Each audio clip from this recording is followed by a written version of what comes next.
Look in my eyes. What do you see? Foreign, what do you see? What did we just see? Bro, it's the cult of personality. Hey, what's up, everybody? It's Mr. Young. And it's Foreign in the building, bro. Oh my God. On the weekend, bro. Bro, could we have picked a better moment to do the season finale of Kick to the Gut? My goodness, I'm not even, okay, like you are the punk guy, right? But I legit like had goosebumps. I was jumping up and down. I had to like whip out my phone. People were sending me message like, what? Yeah, like, bro. Oh what? my God, it was amazing, man. Oh my goodness. Okay, as we speak, by the way, the Survivor Series press con is still going on. Triple H just went on, talked a little bit Gunther. Now it's, I believe, Charlotte and Becky. But I think we can't wait, lah, bro. We can't wait, right? Yeah, we got to get online. We got to talk about this. And you know what? I think if you're a wrestling fan right now on a Sunday, waking up, just finished watching Survivor Series, bro, it's a great time. I mean, this is the kind of feeling that you want to feel as a wrestling fan. Having a big return happen, having nothing spoiled to you, having the will he or won't he showed up. Yeah. So it's really a lot of cool feelings happening right now, bro. Let me say hello to everybody in chat, by the way. Thank you so much for joining us on a Sunday. It's a different day somehow today. Edison, our OG, what's up? Fazli, Faz Game, Muhammad Gaddafi, Div Royalty. Oh, Div Royalty must have been very happy today. She got to see a lot of Damien Priest. What about their outfit, bro? What about their outfit? Yeah, man, definitely was first thing when I saw the outfit, I was like, let's get Div's thoughts on this Chippendale outfit right there. Chippendale! Yeah. Okay, I mean, there's so many things to talk about. And like, it's not just about Survivor Series. We are here because we want to talk about what happened in SPW Viva La Lucha. Yes. But I think we can kind of put that to later on in the podcast. I think let's just right off the bat, let's talk about it. Let's talk about our guy, the man of the hour. He feels like he's always at the tip of everyone's conversation when it comes to wrestling, bro. CM Punk, come on. Okay, well, I mean, we are going straight for it. You don't want to tease blue ball a bit. No, you just want to jump into it. No. People have been waiting to climax for so long, bro. It's time to give them what they want. Okay. So here's the thing, right? That whole setup where they purposely, and you know this was done on purpose. They even showed at the end of the pay-per-view and PLEs, they have that logo, all rights reserved, blah, blah, blah. They purposely threw that up there to let people think, oh, that's it, finish, no more, hey, bye-bye, good night. It's so crazy because like, two of my favorite wrestlers of all time, bro. Literally came back at the same time, bro. You know what I mean? My eyes are tearing, with a tear in my eye, bro. So young. Question then, let me play devil's advocate. Does this dilute Randy Orton's return? And now we know why. By the way, now we know why they announced it earlier. That was the whole point, right? Yeah. Like this, let's draw a comparison to remember when AEW brought in Adam Cole and Bryan Danielson. All Out 2021, yes, I remember. Yeah, and a lot of people said that because they brought Adam Cole in first as a surprise, then Bryan Danielson as a surprise, Bryan Danielson eclipsed Adam Cole, right? Do you think that WWE avoided that situation by announcing Randy first? Yes, I wouldn't have booked this differently any other way. I mean, except for Randy turning heel on Cody Rhodes. I mean, that would have been awesome, lah. But I felt like given the circumstance, right? I mean, they couldn't have predicted Chicago having Survivor Series, right? Yeah. They would, maybe when they were booking the schedules, Survivor Series, Chicago, whatever. This was when CM Punk was probably still in AEW, right? Yeah, dude, it's literally a situation where the stars align. Correct. It was really what like Triple H said in a press con, right? Lightning in a bottle. Like this came by super fast. Bro. So you got to take advantage of it, right? Conspiracy time, bro. Conspiracy time. Ooh, let's go. Do you think CM Punk was looking at the WWE schedule? He's like, what if I cause a ruckus and get fired? And purposely timed it just right where he could make his big return at the WWE. Because, let's be honest here. He's looking around his locker room in AEW last time and going, this is just not working. It's run by a bunch of kids. Tony Khan's not putting his foot down. I need to get out of here. And this was his ticket out. What if, when you want to find a new career, like, you're winding down on your job, but you haven't actually quit yet. But you really put your eyes, start seeing what's going on LinkedIn. Yeah. I think he got the same mentality. He's like, you know what? I come back at this final run. I'm just going to do whatever the fuck happens. Yeah. And I'm just going to have at the back of my mind, I got that WWE back pocket. So he really literally played what MJF wants to do. Because MJF full on tease in front of the whole world. Yeah. CM Punk, the cock tease a bit more subtle. It's a bit more of a chibai. Yeah, I mean, hate it or love it, right? He is literally playing the. I don't know, is he playing the game? You know what? I think is actually very ironic. I think he's more like Triple H, Paul Levesque than he thinks. I mean, like that's the thing about people, right? When you're two alike, trying to play the same quote unquote games, you end up hating each other because you're both trying to work against each other, right? Like I feel like they are very similar in that they are super smart. And, CM Punk didn't have the whole situation where, he marries into the whatever. I mean, okay, look, Papa H has more than proved himself, all right? I don't want to make it sound like I'm shitting on Papa H right now and nepotism, all that stuff. That's not what my point is. My point is that CM Punk, he's like, okay, he doesn't have that opportunity. He was never the chosen one, quote unquote. So he do it outside lah. He worked his way out in. He's always on the tip of everybody's tongues. Yeah. I think the thing about CM Punk, I think his whole magnetism, right, is the fact that he is truly the divisive character in wrestling. It's not John Cena. John Cena, divisive character is based on the character of John Cena. Yeah. But CM Punk is divisive as a person. And I think you get the best kind of personalities in combat sports, in pro wrestling, if that guy is equally loved and hated. People like Conor McGregor is a perfect example. Yeah. Even Khabib, right? Yeah. Bro, hold on. Example as well. Did you see Conor recently? I saw an Instagram post. He met Mike Tyson. He shaved his beard off. I'm like, who is this Sigina? Who is this young man? Oh, yeah. He got the clean shaven look, right? Yeah, I was like, who is this fella? I'm so not used to seeing him with no facial hair.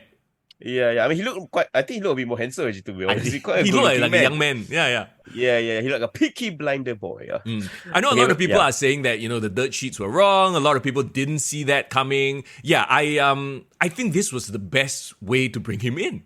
It literally was just, here's a bit of a tease. That's it. Bye-bye. Nothing else. Yeah, I mean, I want to kind of address all the things that people are talking about, right? Like Edison, terrorizing best book of 2023. For those of you who don't know, terrorizing was Triple H's old gimmick back in WCW, yes?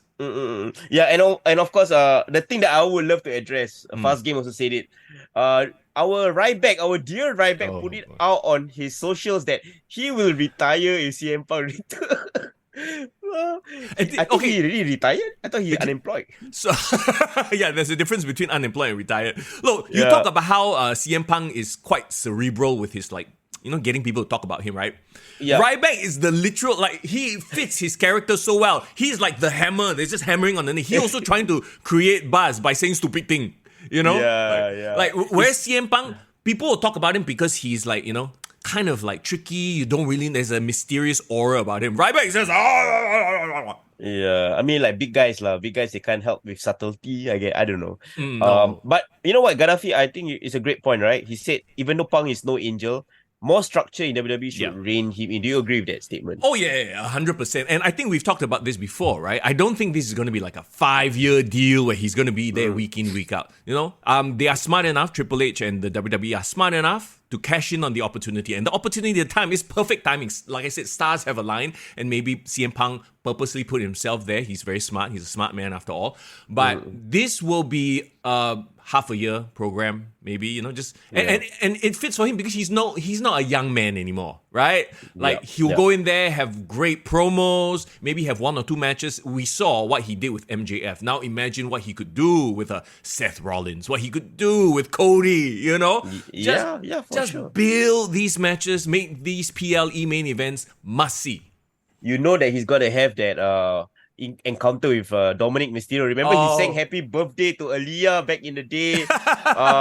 There's so much history that I think he can turn out. Okay, yeah. Me being a CM Punk mark, I admit it. I'm unashamed to admit it, and I also feel like I study his character and his behavior as a person, right? And I would almost dare say, right, this is exactly how it went down, right? As a fellow Scorpio, I can relate to him as well. Fellow Scorpio. If you realize, right, every time he goes into something, it always has the best intention. But the problem with someone like CM Punk is, right, he wears his heart on his sleeves, right? So when he goes in genuinely, right, and he really expects people to treat him back the same way, I'm doing my best. I'm being passionate. I'm putting all the hard work. And then you all here being chibaikia. You know what I mean? So like I really feel like when he went to AEW, he genuinely said all those things in his first promo. Like, he wants to give back. He wants to return to professional wrestling. Remember, he made a big deal of in 2005. I left Ring of Honor. I left professional wrestling. In 2021, I returned to professional wrestling. And everything that he kind of did up to that point in that first run in AEW, he was true to his word. He really felt like, he could create the kind of change that he's always wanted in AEW, right? Right. But I felt like somewhere along the lines, things in AEW changed, or the structure changed, or the people started to get more resentful, try to politic CM Punk, and CM Punk kind of like, oh man, I've gone through this before in WWE, and he wanted to put a stop to it because he knows that the people who are so-called politics, right, are like people can call out on the spot, which is aka the Young Bucks, whatever happened with Hangman Page, right? And I'm not saying that, when people say, oh, he's a hypocrite for coming back to WWE, blah, blah, blah. To me, it's literally what Triple H just said in the press con, right? Yes. That was 10 years ago. Yeah. CM Punk couldn't have worked in that previous structure with the Vince and Laurinaitis and all that bullshit, right? Yep. But even with his issues with Triple H, I think he sees what NXT has become. He sees how Triple H has booked the people in WWE. And he is just a guy who, he just wants to work with genuine people. Yep. No, that is absolutely true. I really, really do believe exactly what you've just said. And, going back to what Triple H said, right? Like, the company is a different entity. Vince is not there. I think Vince not being there is probably the biggest sort of carrot for him to just say, okay, you know what, let's put bygones be bygones, let's put our issues aside and let's work and make money. At the end of the day, it's about making money, it's about pumping those TKO shares. Somebody mentioned that in the stream chat as well, Yeah, I mean, it's funny because actually back in the day, like, during that period, CM Punk actually openly talked about how he actually gets along well with Vince McMahon. Oh. Really? Like in real life, like they are really close. And what he had issues with just the management structure of how there's so many people in between him and Vince McMahon creating that bullshit. Well, you see, here's the thing, right? Like, politics will happen anywhere in any company. That's inevitable. That's a fact of life. Yeah. It is. But might as well deal with it in a place where you can be a global superstar, as opposed to a place where this one rich guy is listening to a bunch of young punks. Who are not relevant at all right now. Which is the craziest thing is, right? Tony Khan is listening to these two boys who literally are the coldest they've ever been. Every time they come on, ratings drop. Like, they're not relevant. So why is this fella listening to these two? Yeah. And I think somebody like CM Punk can kind of read the lay of the room, right? Yeah. Remember, he says in that promo he did when he returned for that first episode of Collision, he said, like, just the magnitude of being me, scares people or rubs people the wrong way, and that's the thing, right? Like, if you can't handle CM Punk, or in this case, if TK can't manage CM Punk in the way that you should be able to manage stars. If you imagine someone like CM Punk can cause so much problem in the AEW locker room, how do you think he's going to handle someone like Brock Lesnar? You know what I mean? Right. You get how will TK suck up to Brock Lesnar? No, can't. He'll just let them do whatever they want, and that is the problem, right? At the end of the day, you can have stars, but you can't give them everything they want. You still have to be the one running the show, and I think. This is not a talk of, this is not a breakdown of AEW. We've done that to death already, right? Like, we know they have all the talent, but now WWE is the place, and it's going to be crazy. Raw? What, we're going to, 3 million people are going to watch Raw? I'm pretty sure. And everyone's going to hang on to every single word and segment that's going to come up. And the thing about WWE is, right? They know how to cock these people. Yeah. They know how to get people like, what will CM Punk say at the main event of SmackDown tonight? And then they will kind of promote throughout the night. They will. Smart about it. Bro, it won't be like the first thing that happens on Raw lah. They will drag it out lah. I'm pretty sure, right? And they will. Just to your point, that will be the sort of the through line through 3 hours of television, because I get it. It's hard to book 3 hours of television and keep people's attention. It's nobody can do it. It really is. Well, with the shock of CM Punk returning, I thought it was perfectly laid out. And we can kind of run through the Survivor Series chronologically and then come back to it. But I want to ask one thing for you, Mr. Young. Yeah. What do you think should be his first feud Hang on. Before we say anything, I want to show you a picture right now. Oh my god. Oh my god. The Triple H and CM Punk did that photo thing. The photo. Oh my god. That is like... You know what? This is the sort of thing, right? You're gonna share it on our Kick the Night. Yeah, right? I'm gonna share it on our Instagram page. I'm sorry lah, but this is the sort of picture like you never think you would ever see. This is like working kayfabe beyond kayfabe, you know?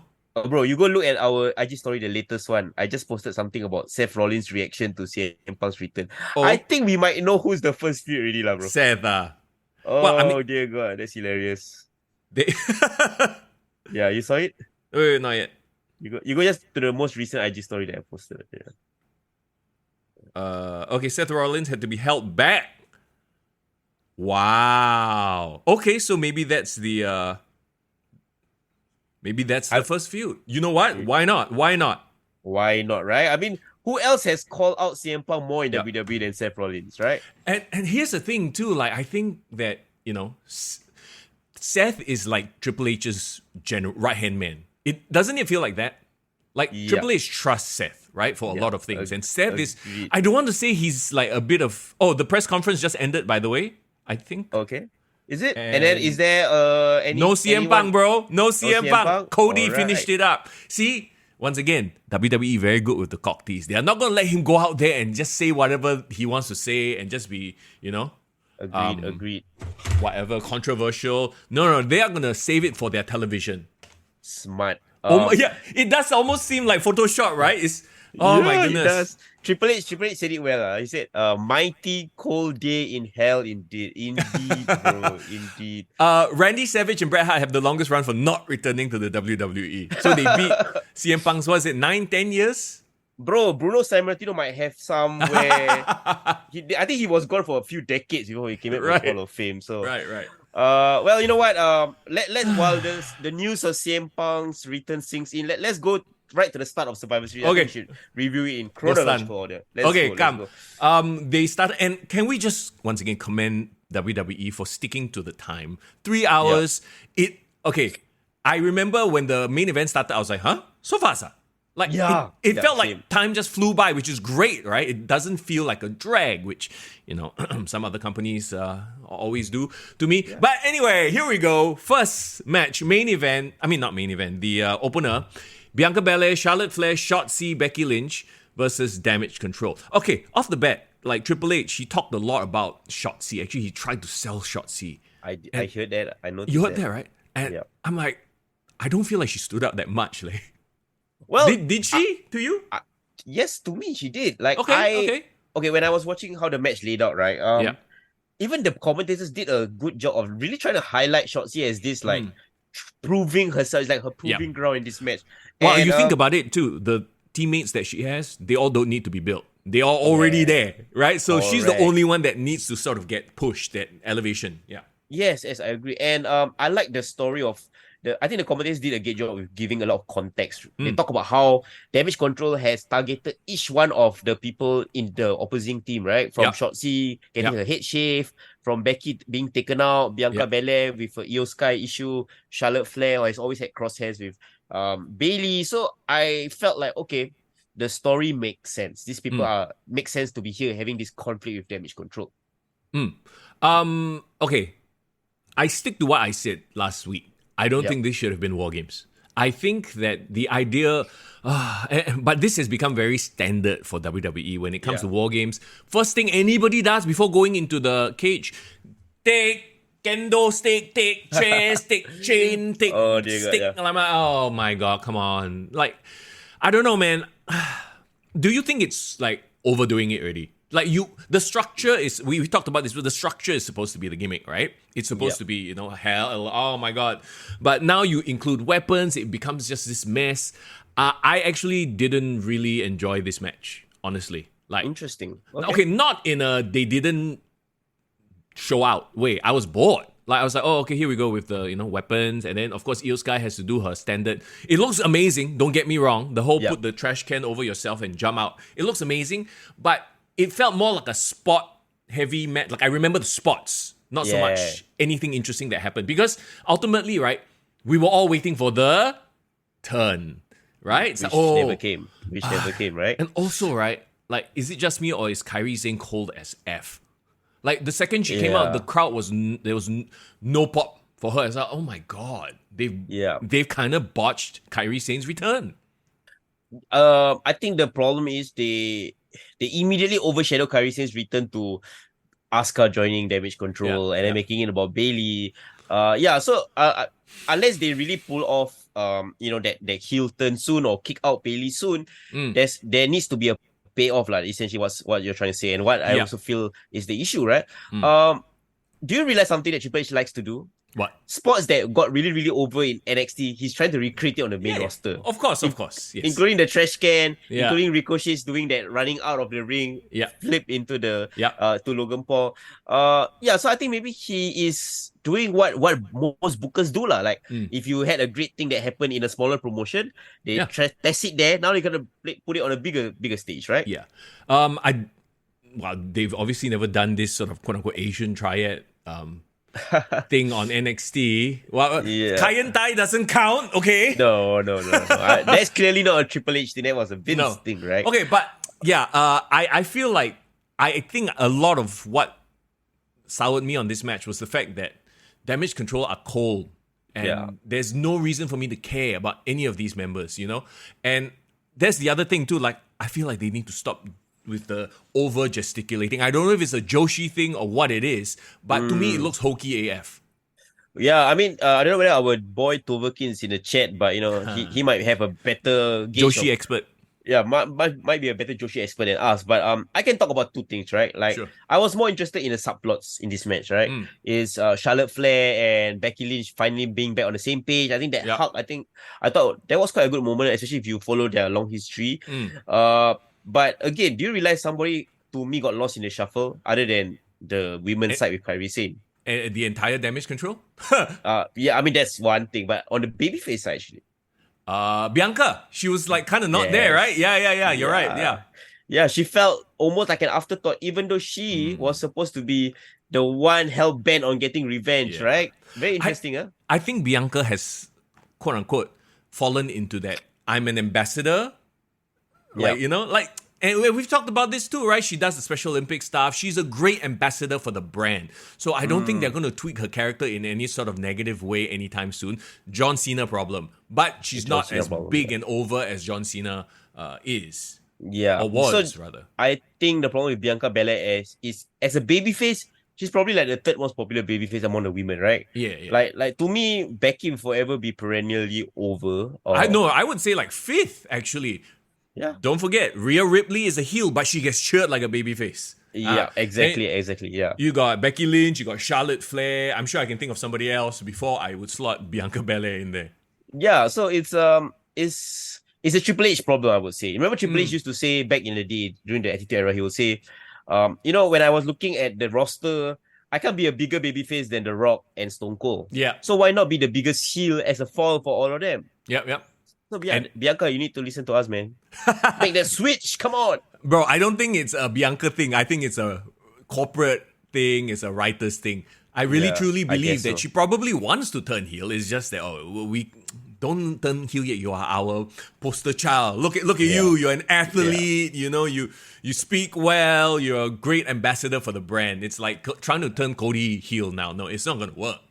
Yeah, but again, if you are not if the booking is not favorable for you to turn heel, how would you keep her interesting as a babyface? I mean, if you were the booker right now, and this was your handcuffs, Bianca, how will you do it? Yeah, how will you do it? Like, I'm at this point, I'm not even interested in her chase anymore. We've always talked about how she's better in the chase, right? Yeah. Right. Okay. And here's the problem. The other problem is that your champ, which is Io Sky, is also cold.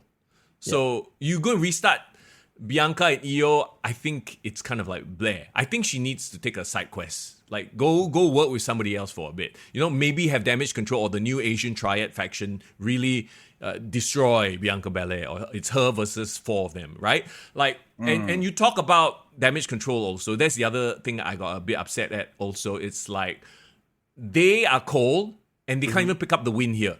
Kyrie Sane just joined. Asuka just joined. They still lose. Yeah. I get the very confusing piece of booking right there. No momentum. They have no momentum.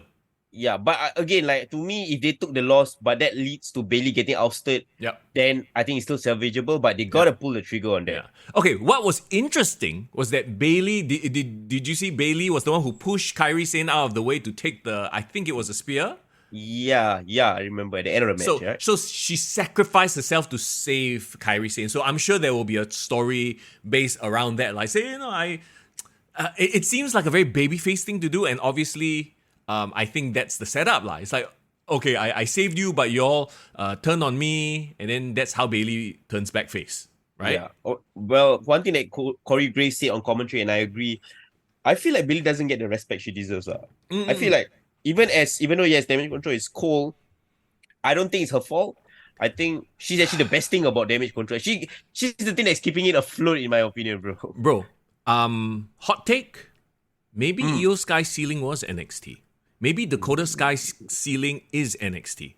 I mean, I hate to say it, right? But Johnny Gargano, same problem. Ciampa, same problem. Maybe NXT was their ceiling. Okay.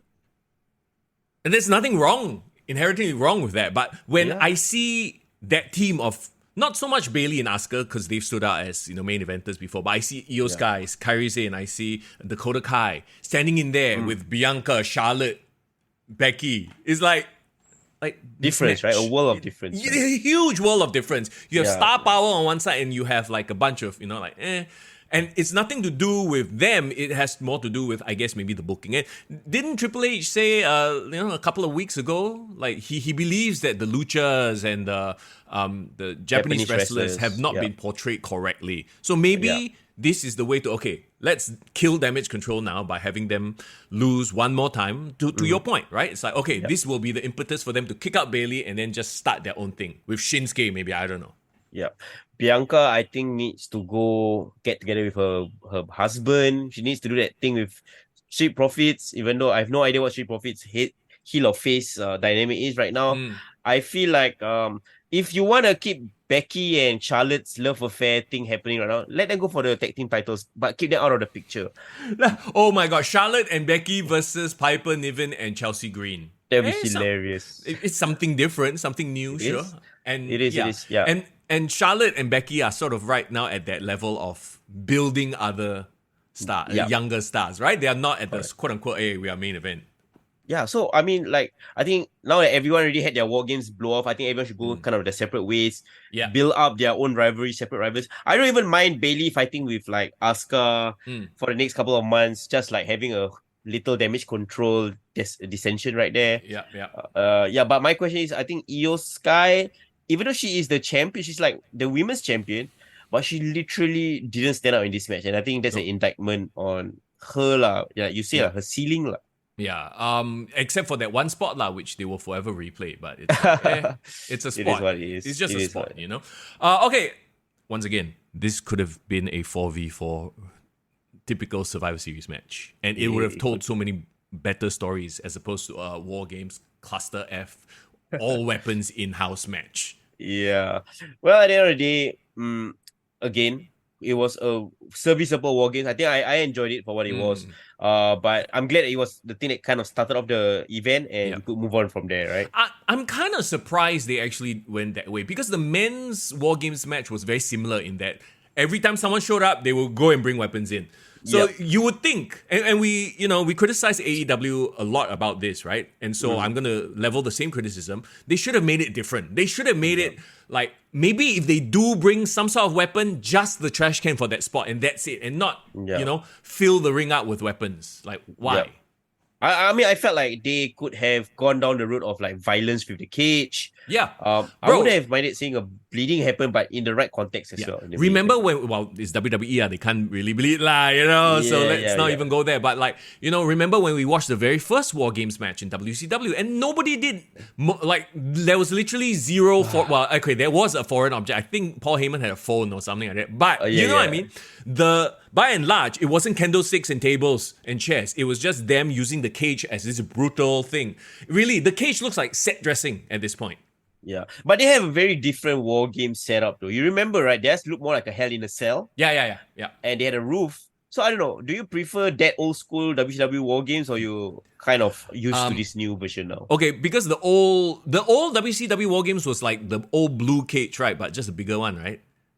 Was I it? mean, it still covered 2 rings. Yeah, yeah. It looked like a low hanging head in itself, to be honest. Yeah, it's so much lower, right? I like that one. We talked about this with Statement last week too. It looked grittier. Yeah, grittiness. Grittiness. It looks real as opposed to this sort of like constructed, structure. But anyway, let's move on. Let's talk about Gunther versus The Miz. And just like Gunther, when Gunther was at the press con, he was like the most chill, like, oh, okay. I was like, I'm not used to this fellas, yeah. No, bro, he have a very European way of answering things. It looks like a footballer answering a press con after a game. It's like very, like, got no personality, but it's like still very European. I don't know how to explain it. Right. Yeah. So, because all his answers were like 1 sentence, 2 sentence answers. It was, like Americans, they will go on and on. They're more expressive. Right? But this Gunther, he's just like, oh yeah, I thought that, he proved himself. He should be one of the best, yes. That's it. I was like, oh, okay. He had a very telling answer for when somebody asked, are you going to go after the world title after that? Remember what he said? He said no. He said he got his own thing, right?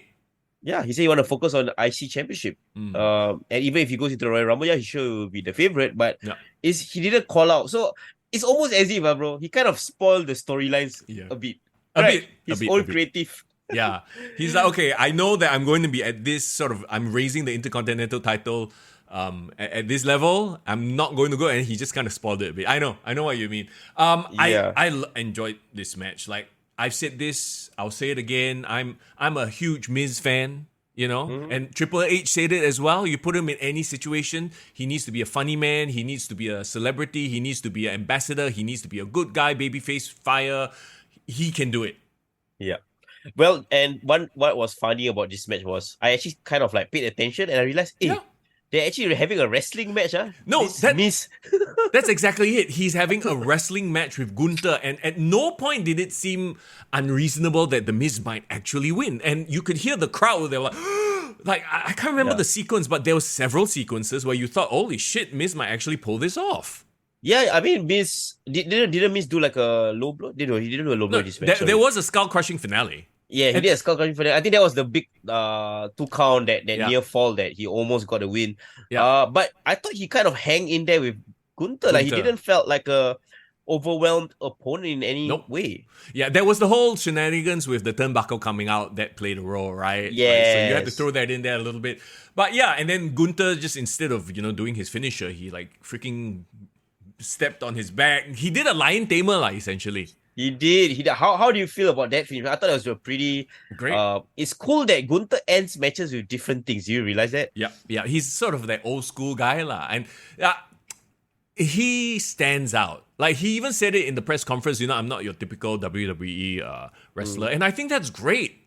Yeah. Because he's not typical, he stands out, and he has interesting matches that don't require him to do ridiculous dives and crazy spots. He really is an old school grappler throwback. I love it. Yeah. You know how Triple H is trained by Killer Kowalski? Yes. I don't know whether you've seen an old photo of Killer Kowalski in the 1960s. Yeah. Bro, you put him side by side with Gunther, right? Yeah. Exactly the same physique.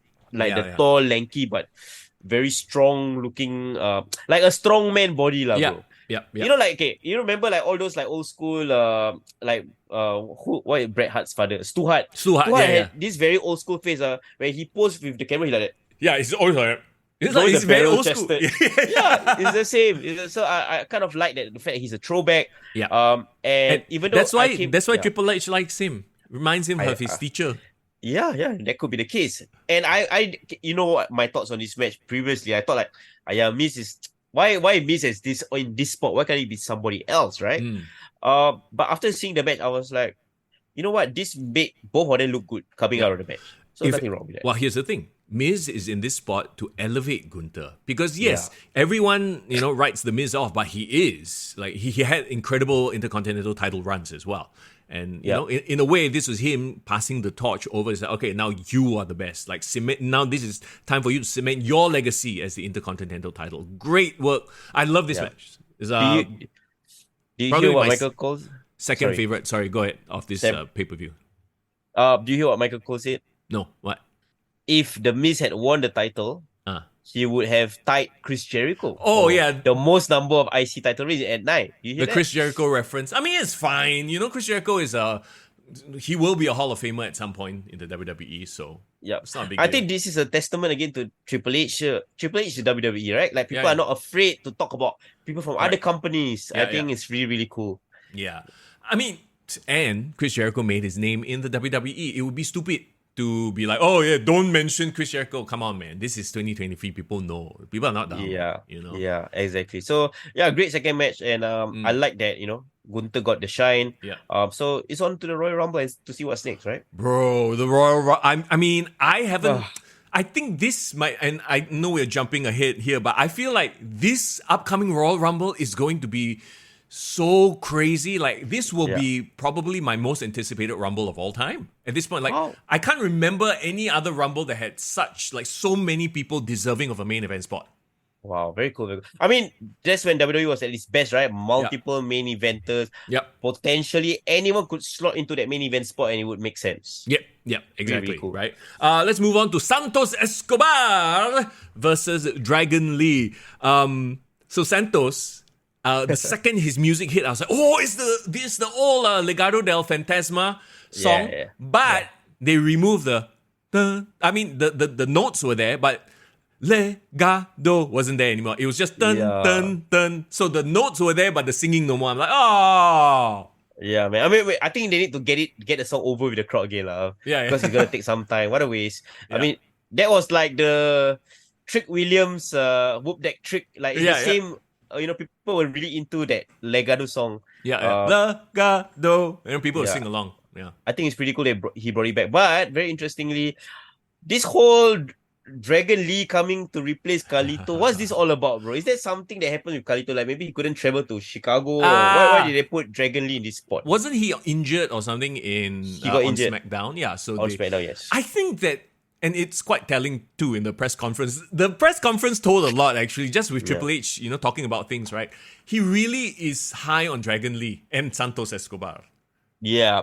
I feel like, do you realize if you've been paying attention to SmackDown the last couple of weeks, they always insert a random Dragon Lee banger match. Yeah, exactly. Right. They are just like slowly sort of heating him up there. Hey, this guy good, huh? This guy good. Like as sort of the heir apparent to Rey Mysterio's Lucha throne.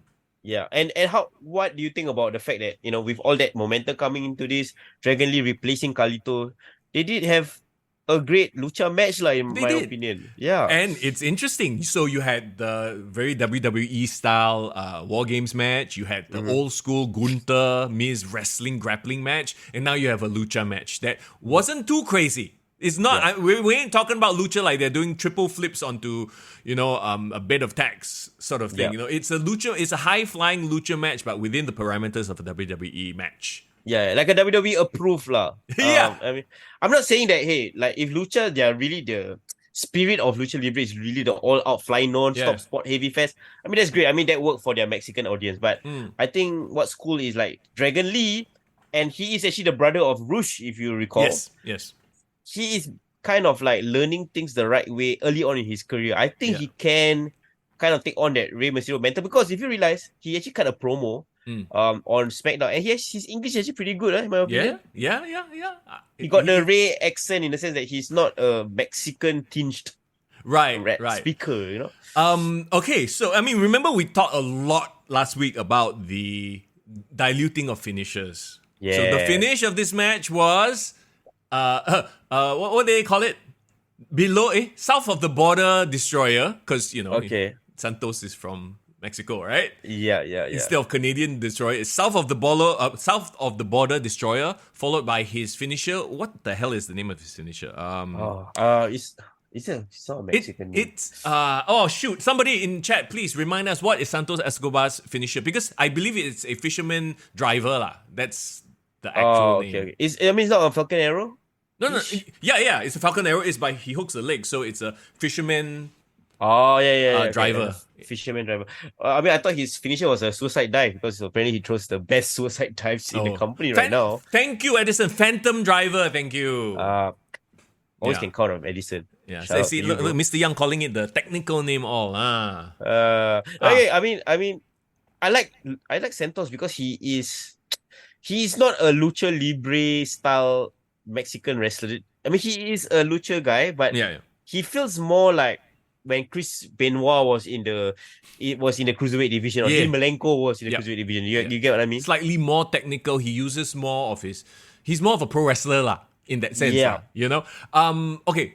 Just to go back to the finish, did you like the finish? Did it come out too abruptly? Like suddenly one Canadian destroyer, Phantom Drive, pump, and Yeah, I felt like the match didn't build to the kind of frenzied climax that it should. it was Um, almost as if the ref was like, "Oh, go home." Like, you know, like they got a call. Say, hey, Yeah. faster, go home. You know. And I didn't like that Dragon Lee took a very clean loss because I thought he was Yeah. building a momentum. But clearly trying to push Santos as this heel guy. What's your thoughts on not having any of the LW out there? Well, I mean, technically he's gone solo, because he abandoned all the rest of them, Joaquin Wild and the other fellas, and then gonna slapped by Zelina Vega. How could you anger Zelina Vega? I mean, come on, man. Yeah. I'm looking at the timestamp for this. This match was only 7 minutes 40 seconds. That's why it felt rushed, right? Were they trying to kind of save some time here so that they can have more in the main event, perhaps? I think so. They're like, okay, just go out there, have a quick one. And yeah, like Dragon Lee at this point is at that stage where he's quote unquote proving himself to the brass. And I think Triple H is purposely putting him out there to, pick up wins, pick up losses, just to get the crowd familiar with him. Yeah. And see where it goes so that the high ups are go, okay, this fella, let's get used to him first. So I think it's fine that he took a loss here. And the thing about the LWs not appearing, even if, say, they are not there for Santos, right? Technically, this Dragon Lee stepped up to replace Carlito. Shouldn't like the rest of the LW be like giving his support? I just felt like Dragon Lee just randomly, okay, I'm gonna fight these guys' battles, and like, and the rest of the team is like, okay, have fun. So that was my only problem with this booking logic lah, in a sense. What about Santos promo on SmackDown? I hope you have complications in your surgery. I hope he gets it infected. I'm like, whoa, bro. A bit non-PG. But it's fine. He's a dastardly heel. That's what he's supposed to say. I actually enjoyed it. I was like, what? I didn't expect it to go there. And then when he went there, I was like, whoa, that's horrible. What's wrong with you? Okay, wait. So like, I know it was a pretty like sick burn, and it was quite a cold line. But all I could think about, right, and I don't know why it made me felt so cringe, because it reminded me of this one Nikki Bella and Brie Bella promo. Huh? Wait, how could Santos Escobar remind you of the Bella twins? Okay, people on the chat, you will know which promo I'm talking about. There was this one time when Nikki Bella turned on Brie and they had like a twin feud, right? And you know what Nikki said? What? It says like, I wish you died in the womb. Oh my god! I'm like, bro, that's too far, bro. That's too far. It's like one of those like completely out of left field. What? I don't believe she just said that. Moments. I had that same reaction when I heard that Santos promo. I was like, hey bro, like that one like unnecessary. I'm a bit busted. Yeah. Wow, hey, he's, like I said, a dastardly heel. Edison says the deal between CM Punk and WWE is believed to be several years in length. And the company and Phil had their first communications over the last week. Wait, according to PWI, everything take with a pinch of salt. But if that is in fact the case, it's like, wow. Okay, several years in length doesn't mean he will be there every week for 3 years. It just means, he'll come back. Maybe it's like a Brock Lesnar schedule. Maybe it's like a Roman Reigns type thing where he just swings by once in a while. They'll write him out. He comes back, And I think that's perfect. That's fine. This style of contract actually really benefits the WWE. Yeah, I mean, I don't hate it. I think CM Punk in small doses, I think will make his mystique even better, in my opinion. Yes, yeah. It works. I think this is perfect, actually. Yeah, it does. Santos. The funny thing as well, I wanted to talk about, just to wrap up about Dragon Lee and Santos, is like, when I was in SPW, I saw Kalisto, right? Yeah. And like, the problem is, right, I feel like there's a lot of people following Rey Mysterio. There's a long line of potential Rey Mysterio successors, right? We had Kalisto back in WWE. We had Dragon Lee. We had freaking Lucha Bros. The Lucha Bros. We even had who else was in the Lucha House Party? Lindsay Dorado. What's that fella who slipped a few times? Sin Cara. Sin Cara. Yeah, but I felt like all their masks are too similar, lah, bro. Yeah, no, that's exactly it. When I was watching this match, and maybe, I don't know, do you think it's done on purpose to draw that connection to Rey Mysterio? Like, No, I felt like Kalisto's mask, because I saw him perform. It's exactly almost the same as Dragon Lee. He got the tail at the end. Correct, Tail at the correct. end, you know what I mean? So I'm like, how do you gonna stand out? yeah, I don't know about that. Like, remember Sikosis had the freaking big ass, like, Yeah, fucking horns. mask. Yeah, oh my yeah. god, Pascal Luchasaurus. No, bro, that one not considered. Dinosaur Lucha doesn't count. Wait. Speaking of masks, right? Oh, Lucha. Hey, Okay. bro, put on the mask, bro. Put on. Put on the mask right now? Yeah, just how Okay. does it look? Wait. I think I should save it when we talk about SPW later. I'll Okay, put on the okay, mask okay, for you. okay, you put But on I the just mask wanted to show it to you something. It's signed too, huh? It's signed by He- our guy, Samurai Del Sol. Nice. He even put Lucha in there. Very cool. Okay, yes, Yeah, we'll talk about that perfect. in just a bit. SPW review coming your way very soon. But yeah, Yeah. wrapping this Santos Escobar Dragon Lee thing up. It'll be interesting because I think Santos worked very well as a heel with backup. So I don't know if the other two fellas will join him eventually. Or There what. have been some rumors that he might bring up Angel Garza and your favorite Humberto Carrillo Carrillo as what? As Legado or as LWO? to be new LW Legado. I don't know. Yeah, We because shall see. I mean, wouldn't Ray, Carlito, and the other two fellas and Zelina Vega be the LWO still? Yeah, my only issue if he brings up those two guys, right, is that there's gonna be a whole bunch of very very average Mexican wrestlers on the roster. You know, without any discerning personality. You know what I mean?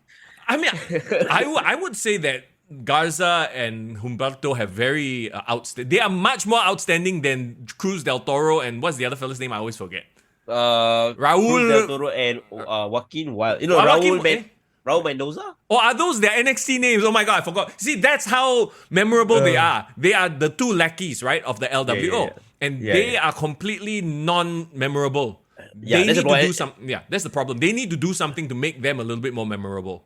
Yeah, is the Japanese problem also, right? Like ex-Japanese wrestler A replace wrestler B because they all can't have the Correct. same vibe. Yeah. Yeah.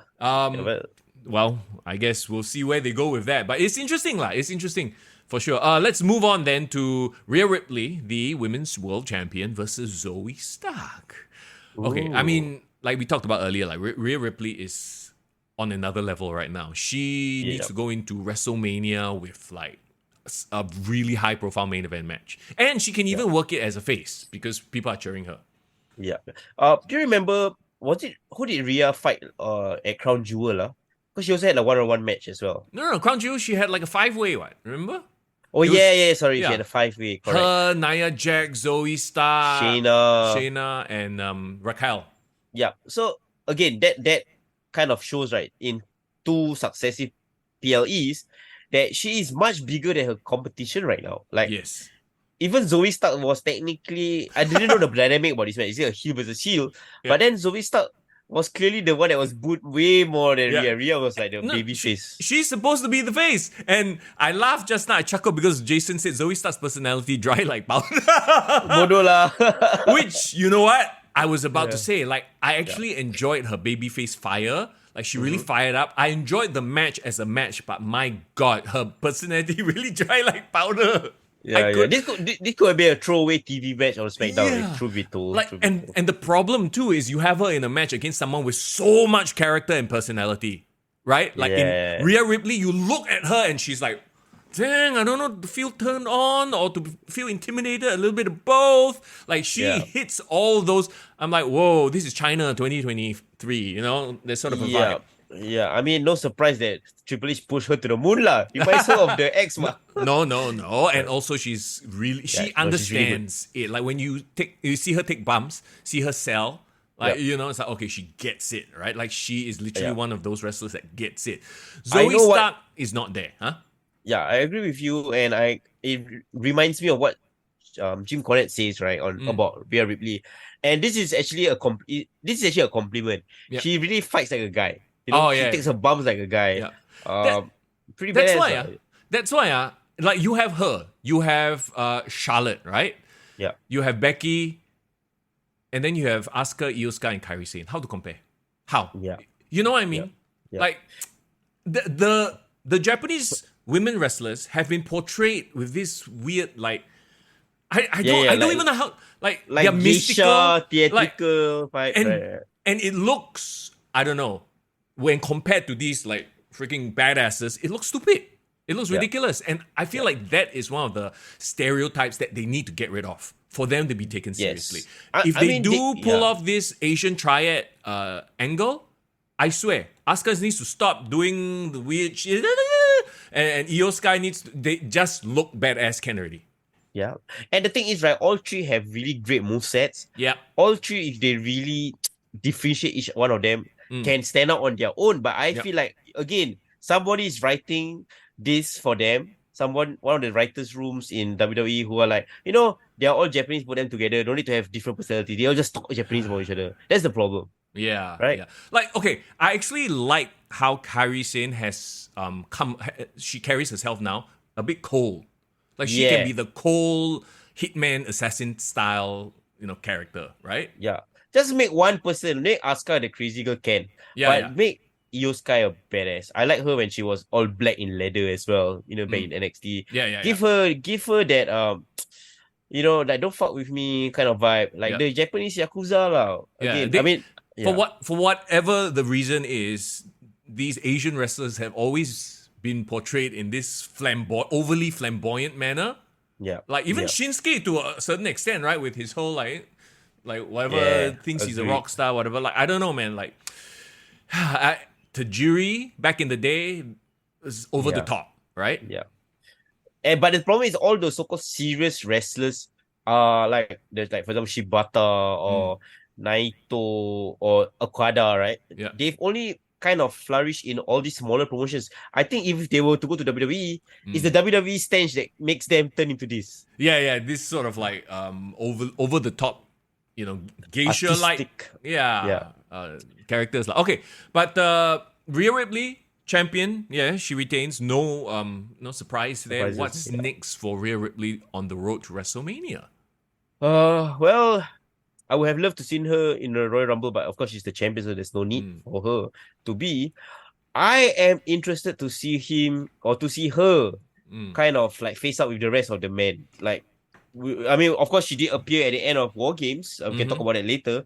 But I rather see her mix up with the guys right now than actually have any feud with the girls. Really, So that is an indictment of the women's division then, which is still a better women's division than any other company out there, but still. It is, I think it's something that they need to work on. But they do have a crown jewel in Rhea, no pun intended, of the women's division. They just need to build up everyone else to reach her level. That's the problem, right? Yeah, that's the problem. Like the difference between her and number 2 is so vast right now. And we kind of don't want to see Rhea, Charlotte, that's done already, right? It's been done. Have Rhea and Becky done a thing?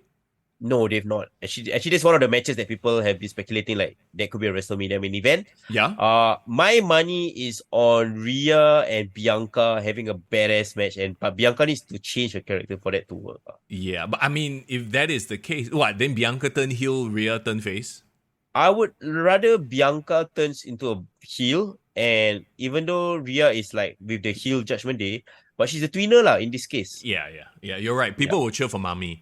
Asuka. Nah, I don't know if Asuka, unless Asuka's character changes. Yeah. Oh yeah. Speaking of which, Div Royalty, Jade Cargill, where has she been? Well, where has the girl been? Triple H did address it. Somebody asked him about it. Like, we've seen her in Raw, SmackDown, NXT, but then she's kind of disappeared for a bit. And I'm trying to remember Triple H's words. So I'm going to paraphrase here, but he said something along the lines of she's not ready, but it's not any of her fault. It's almost a very subtle dig at AEW, by the way, because what he's saying is they didn't train her right. She's not ready to be in that spot where when she's thrown any situation, she can handle it. And I think right now, now that they have been working with her at the Performance Center, she probably realizes she has a lot of holes in her game. And so now they're working to cover up those holes. That's why he said, Triple H said, Paul Levesque said, I'm not in a rush, she's not in a rush, which is great. Let her learn and unlearn things so that when she does make her debut, then it's a big deal. Yeah. And she can do it right. Yeah. Completely agree. And I think that first round of her being presented to everyone is just more of to get people to know about her, get eyes on her, and then to create the anticipation, right? Yes. I just pray to God she doesn't end up the same way as Gable Stevenson. Oh, no, she won't. From everything that I've heard, like she wants to succeed in this industry, student of the game, that sort of thing. So, yeah. Pascal said, has anybody checked on TK? bro, can you know somebody check TK's Twitter account right now? See what's going on. Has he tweeted anything yet? He's going to make an announcement on Dynamite. Ric Flair is going to have a match. You watch. Just watch. He's going to do it, man. He's going to let Ric Flair have a match now. Because I know what's going to happen, bro. I know What? what's going to happen. He's going to reveal the identity of the devil. I know who he's going to be. Who? Jungle Boy Jack Perry. Oh, wow. I will definitely watch Dynamite for that. No. Oh dear God. Oh brother. Okay, no. Let's move on to the next match. Yeah. So anyway, just to wrap up what I was saying, right? I think that Jade is a project that they're definitely invested in, but she's not ready, and she wasn't. We know she's not ready from her AEW days. I think they are realizing that now, and give it a year or whatever. Okay, I don't think she should be in the Rumble. I think that maybe they just wait till the middle of next year, then they debut her. Yeah, post WrestleMania, give her that streak in WWE. Yeah. Let her beat up a bunch of jobbers, but make it short matches. Just get her comfortable with the reps, lah. Yeah.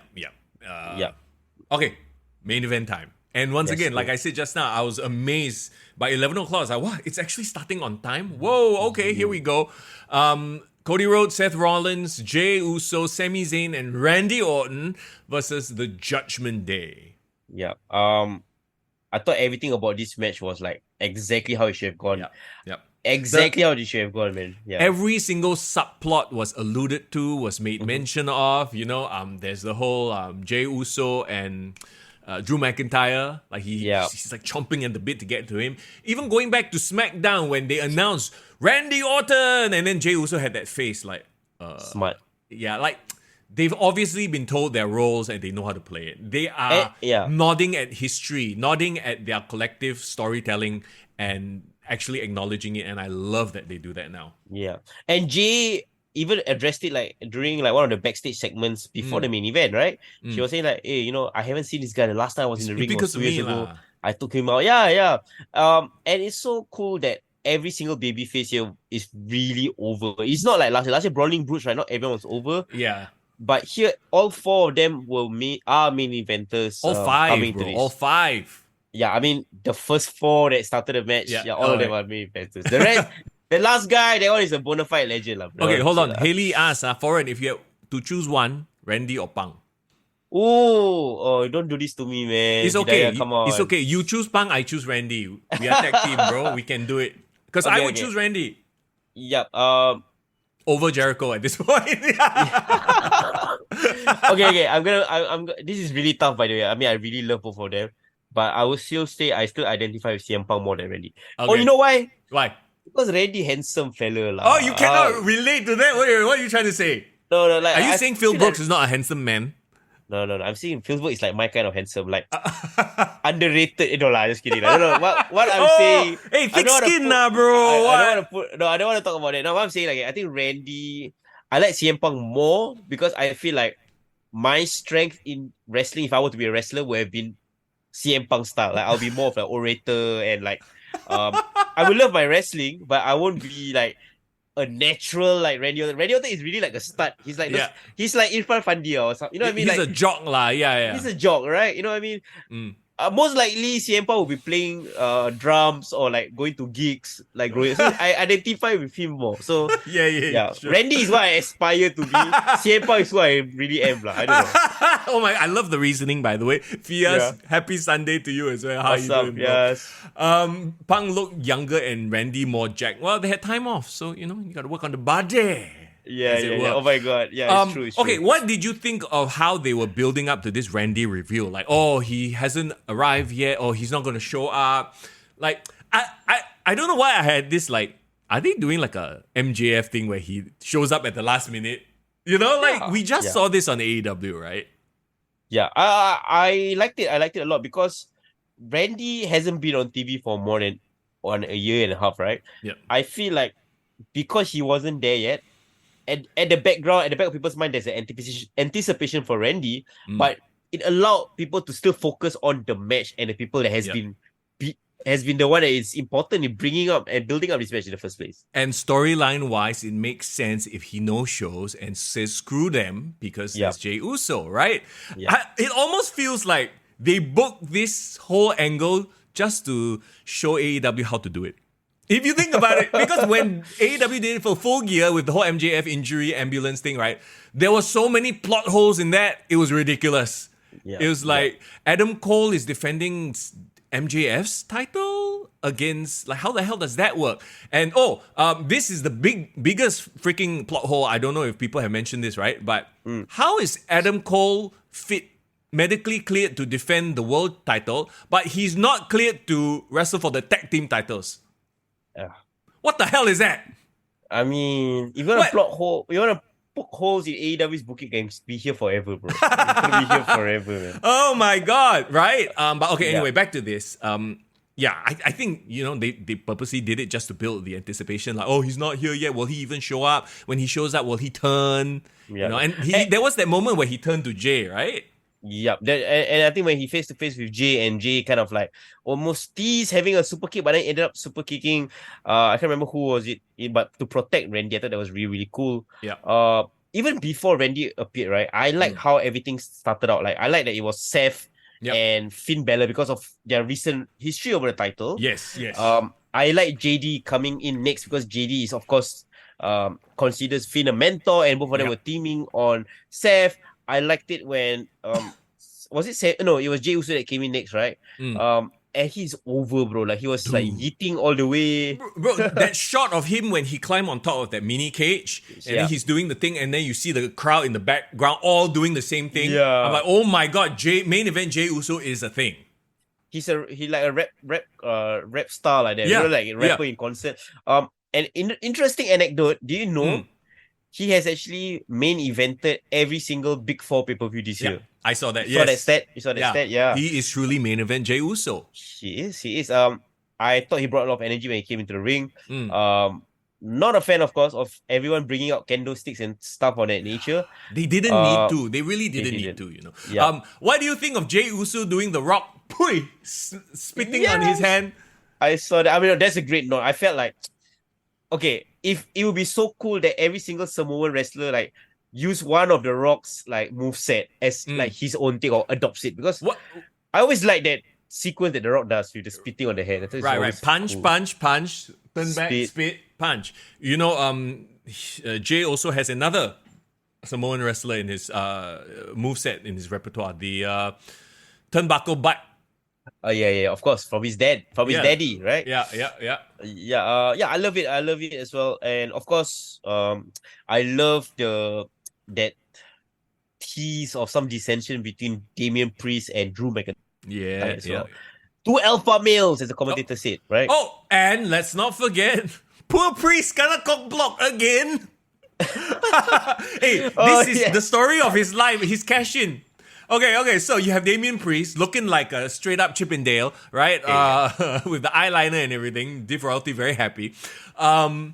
He's cashing in Money in the Bank in War Games, which was like, oh my god, I actually forgot. I legit forgot that he could do that. I'm like, oh my god, this is the moment. This is what they're gonna do. And correct. I hear voices in my head. Oh boy. Yeah, you know what was so funny was, like, remember they were teasing about stick to the plan. Yeah, follow my plan. So actually the plan all along was to have Rhea Ripley bring in the Money in the Bank. That was That was a great initial swerve to get the audience like, wait, are you sure where's Randy? No. So that's the thing. They did it to make you forget about Randy. So they did like two very smart things, right? They made you forget about the fact that Randy may or may not be here. He's supposed to be here. They're like, oh my God, it's the cash in. Then you're thinking about, he's going to do it. He's going to do it. And then you have Randy show up and then the crowd goes even crazier. Yes, exactly. Like, and, okay, what's funny as well, I'll be remiss to not mention Dominic Mysterio. Oh yeah, just the thought of Dominic entering the match, right? Everyone was booing. No, they were chanting "F you, Dominic" or something like that, right? Yeah. I thought that was hilarious. He's perpetually over as a hated villain. I think that's really cool. And I think it's funny, right? Like, is this a new thing? I'm trying to think of who else has had this sort of heat. It's not go away heat. It's not like people are actually having fun booing him. Yeah. Maybe his own like previous I would say like relative in Vicky, right? Vicky at first had go away booing heat, but then it became fun to boo her after a while. Okay. Ooh, I don't know, man. I feel like with Vicky, it's still a bit go away heat because she was annoying. Whereas, like, I don't think Dom does anything outwardly annoying. It's just that it's just fun to boo this little spoiled brat, lah. Yeah, I mean, okay, that's the thing, WWE fans or wrestling fans, right? Once you decided this is going to be a thing, right? It just becomes a thing. Yeah.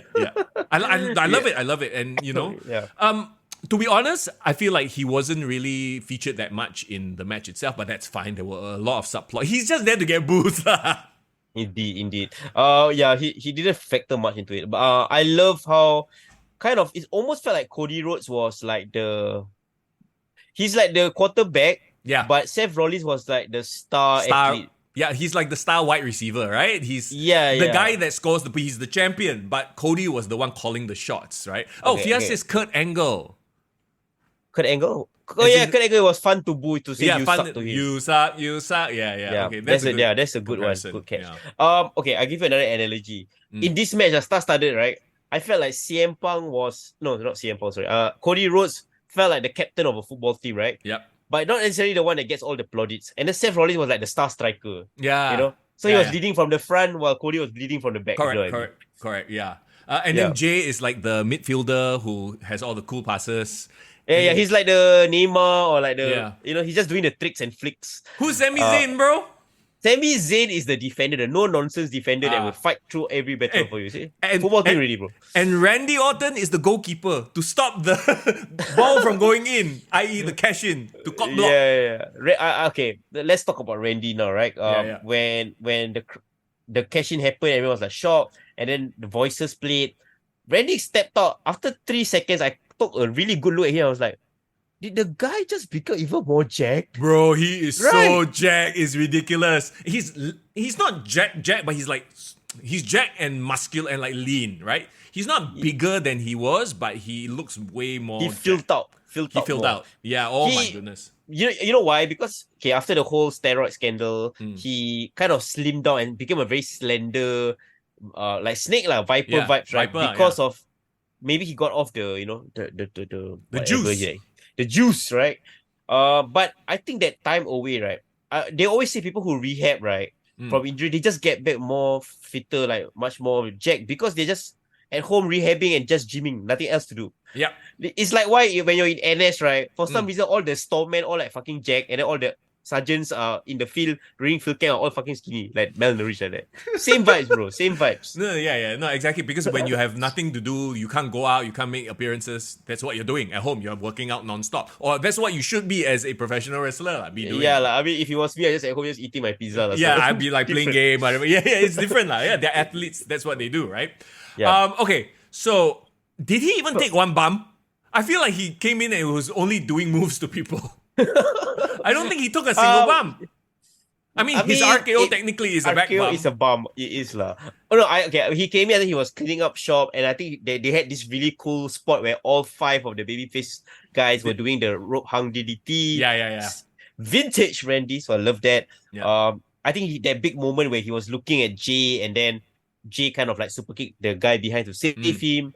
That was cool. And of course, I'll be remiss not to mention as well that huge RKO that he did on JD McDonough. Okay, so it's one of those things where I understand, that it takes a while to set up. Yeah. But it's like, okay, like I can give them a pass because this is going to be one of those moments where you replay a million times. Yeah. Right? Yeah. It's going to It go on is, it JD is. McDonough's highlight reel. He's the guy jumping off the cage to take an RKO. I'm sorry, but JD just looks like a dwarf, like a midget compared to Stop. Randy and everyone else. JD Funko, as they call him now.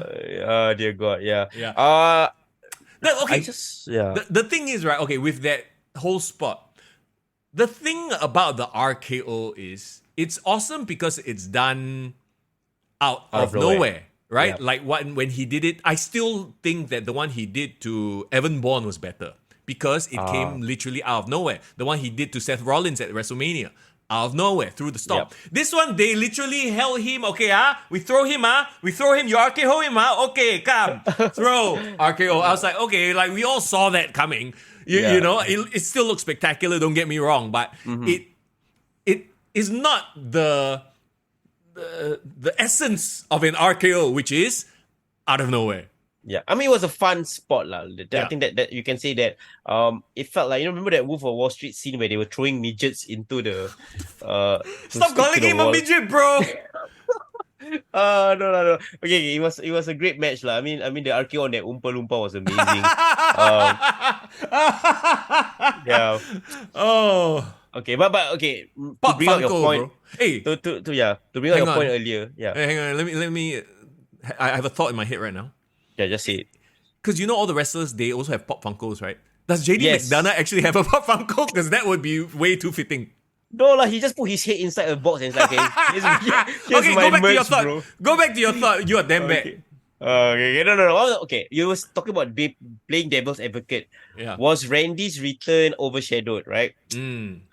I felt like the entire final stretch of the match, like in-ring action, right, highlighted Randy enough that it didn't take away when, CM Punk came later on, because people got to celebrate and cheer Randy. Remember, we were talking on the last episode, like Randy needs to get all the cheers out of the system, like the fans need to get it out of their system. Then if he wants to turn heel, then can.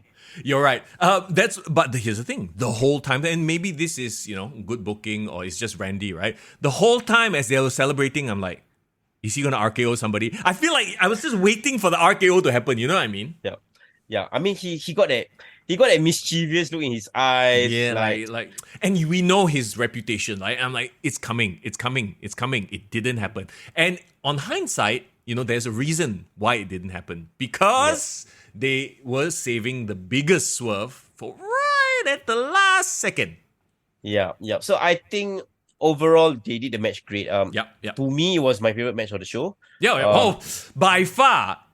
Yeah. I mean, I would say second would be Miz and Gunther for some reason. Same. No, same, bro. Same. I'm shocked. But I think overall it was a good War Games. I actually enjoyed these War Games more than last year's one. Yeah, same. I think a lot of it has to do with the fact that WWE delivered on the giant surprise right at the end. So, just to come full circle, I guess, we started out talking about how CM Punk shows up. Well, you have them, the baby faces parading in the ring. Oh, big victory. Yes, we got our swerves. And they literally threw like 3 surprises, if you realize. Yeah. You got the Money in the Bank cash-in surprise. You had the Randy, will he not show up surprise, big pop. And then, of course, the return of CM Punk. Wait, you missed out on another great surprise, bro. What's that? The return of R-Truth. How can you forget that, bro? Come on. R-Truth, my man. Oh, you know what? Kudos to freaking the Alpha Academy, Otozawa. At least they are getting that, advertisement money, bro. Yeah. Oh, Haley brought up a great point. It's Randy. He's always this close to turning. Yeah, which is great. I love it that like at any time he could RKO somebody, and that's awesome. So I love that. I think overall, why this was such a good use of good booking of Randy and CM Punk is that WWE used to have this kind of moments, right? Back in the Attitude Era where like somebody will return out of nowhere and then it's gonna be a crazy ass pop. Even as recent as 2 years ago, AEW had this where they were signing up really good guys, right? All Out as a great example, right? But it's almost as if they overdone the returns and debuts and new signings. And I think having CM Punk come back, having Randy come back kind of just adds to a really stacked roster, bro, in my opinion. And that's why we've talked about this, quite a bit. It's like CM Punk is at that stage where he is here to A, make money, B, to put young talent over. And I'm sure he has his pick and choice. And everybody that is signed there in the WWE currently, I don't think there's one, maybe there's one or two, but there's nobody there that doesn't deserve a good, solid push. That CM Punk wouldn't want to work with. You know what I mean? So it's like, I think he has his pick of the choice at this point. Bro, give me 3 matches you want CM Punk to wrestle in this current run. 3 Cody, opponents. Current run. Wow. Cody, obviously. Seth Rollins. I don't even want him to touch Roman. I think he shouldn't even be involved with Roman at all. Okay. The third one could be a young up-and-comer. I'll say it, Dominic Mysterio. Bro, you just stole my spot, man. Is it? Really? That was actually gonna be the first thing I was thinking of, because again, I just mentioned the history he had with his father. I think it would be hilarious. Yeah. So Dom would be number 1. I would love CM Punk to step in the ring with Seth Rollins. You're right. Yeah. Between Cody Rhodes and Roman Reigns, I think either would be great program, but I just don't think it highlights CM Punk's strengths, because Cody is already like a dusty. He's really a great speaker and orator. And of course they can go by the like a cheap shot and do the whole AEW mentioning and all that. But I just feel like it's just not gonna be fresh, right? The payoff is not worth that cheap sort of like step. Correct. I think the WWE are quite above that.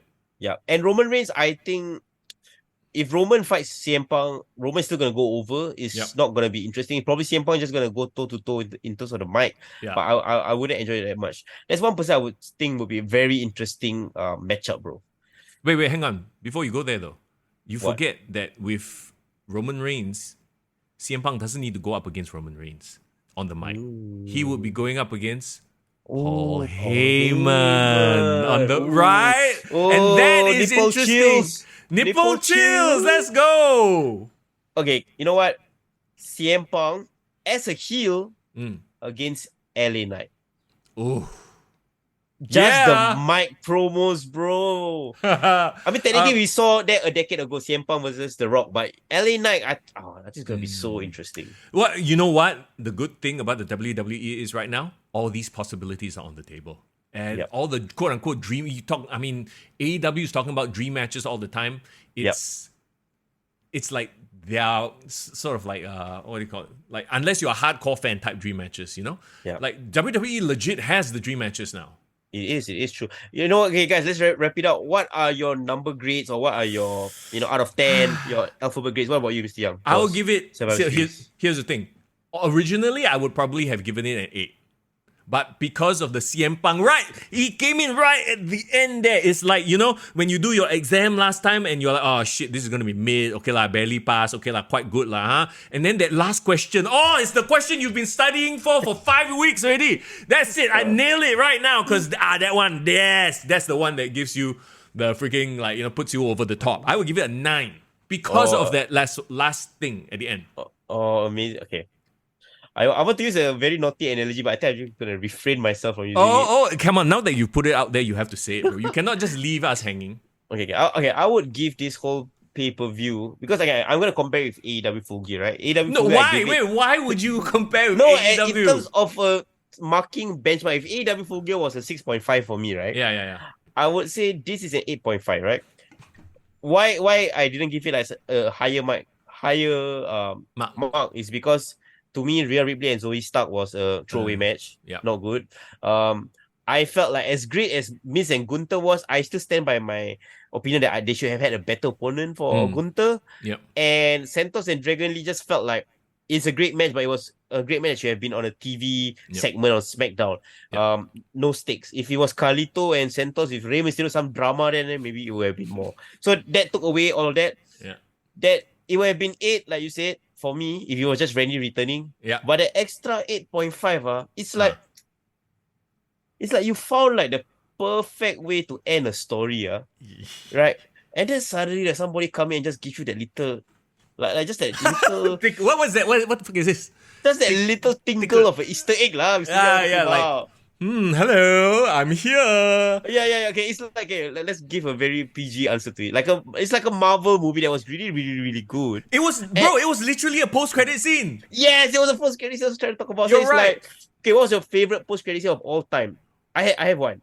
It's probably Thanos. Thanos Actually, no. appearing at You have to go back to the first one. No. Where Nick Fury shows up and he's like, old you school, think you're the only blah blah blah. Yeah. Yeah. I have the most random post-credit scene that I love, right? But still gives me goosebumps to this day. Okay. The post-credit scene to Captain Marvel.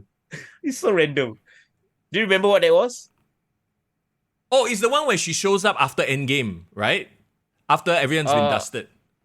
Correct. So it's like that scene where Infinity War just ended and then all of them are like in the bunker. So it was like I think it was like what was it? It was Chris Evans, it was Captain America and the Black Widow. They were in the bunker discussing like they found the pager that Nick Fury set out. Then he's like, this was sent out like a few minutes ago. Then he's like, who is it calling out for? And then the next thing, I think Captain America turned around right there, it was Captain Marvel. Yeah, correct.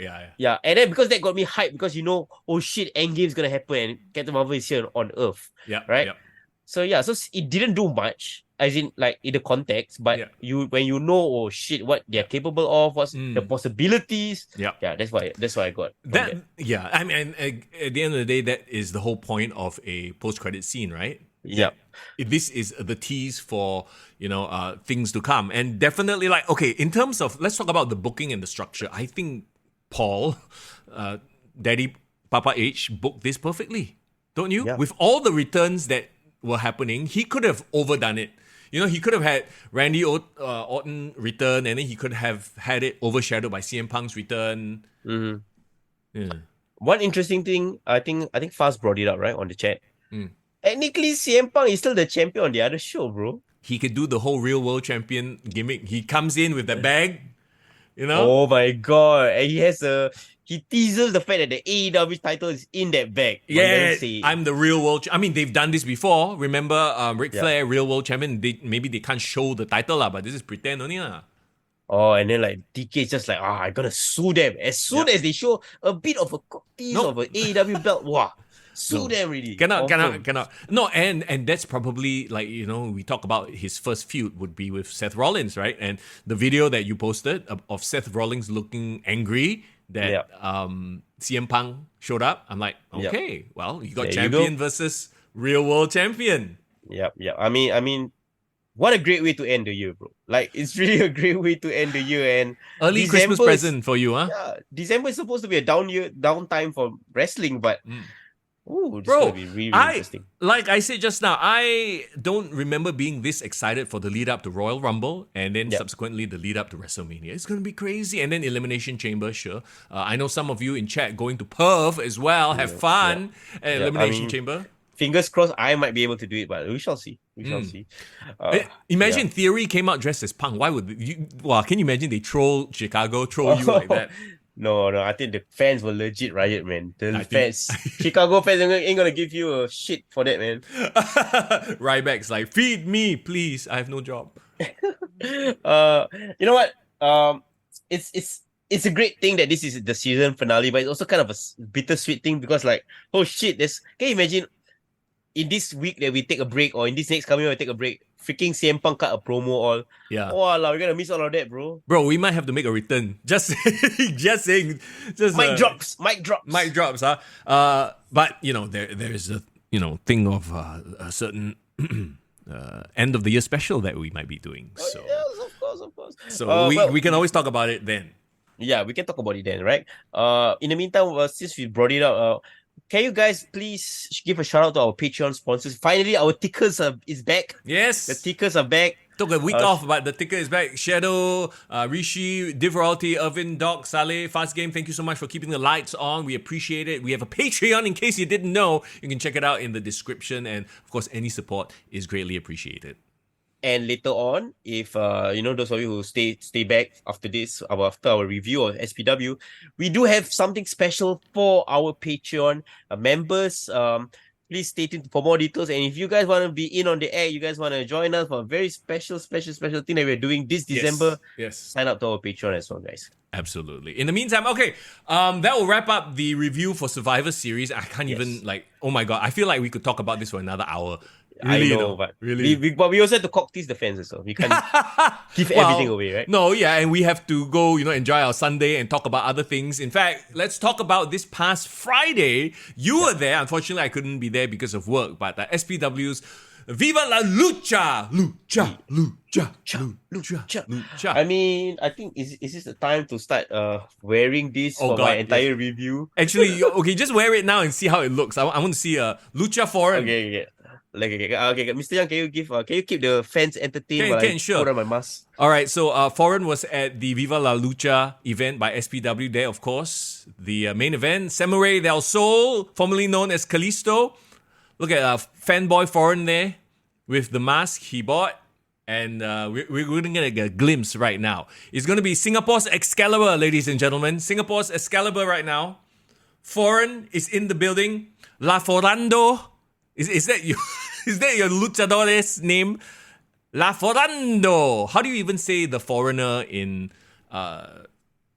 Mexican? Hang on, in Spanish. Oh my god! Lucha, hey, you got the beard and the mustache. Oh, you look like him, bro. Same bro. Lucha. Hey, we got the freaking Kalisto in the house, man. I got one problem, bro. What's that? I think the helmet too small or the mask too small. I take this shit out, man. It does look a bit too tight. Pia says, please make Foreign wear the mask. Your hair too maybe my hair is too puffy lah. Huh? Yeah. Maybe I should have gone botak for that. But yeah, wow, amazing. I'm so sorry, Kalisto. I know. Fast says look like Excalibur. Yeah, Excalibur. Shit. This is gonna go out on my mental. I'm just gonna put it on top of my freaking bookshelf, lah, bro. Look like Ultimo Dragon. Yeah. But anyway, wait. I want to show you guys something. Okay, I don't think you can see this, lah, Mr. Young. But he actually wrote to Foreign, kick to the gut, kick to TG. Oh, is it? Awesome. Yeah, this one's zombie dragon already. Okay. Yeah, and at the end he said Lucha. So shout out to Money for that. Your Lucha name is El Extranjero. El Extranjero. What? Which website are you on, Mr. Young? No, I Google Translate, bro. Foreign in Spanish is extranjero. And let me hear it. Wait. I'm gonna pull up. What? Extranjero. Okay. Extranjero. El Extranjero. The foreign. Extranjero. It just sounds like extra strong tongkat ali, bro. I don't know why. See, that's your gimmick. You extra strong, bro. You are. Dear God. You are like a horse luchadores. I'm sorry, man. I wish I could do the entire podcast with this, but I think I might just die from dehydration. But I don't know how all these wrestlers wrestle with masks. I was about to say, like, can you imagine them wearing it, wrestling a whole match, and as it is, you wear already tired. Yeah. Okay, I don't want to take away his gimmick, lah. So let's just put it there. Yes. But yes, SPW Viva La Lucha. Wow, bro. I mean, you missed a great show. First of all, can I give a shout out to our boy? I hope he's still in the chat.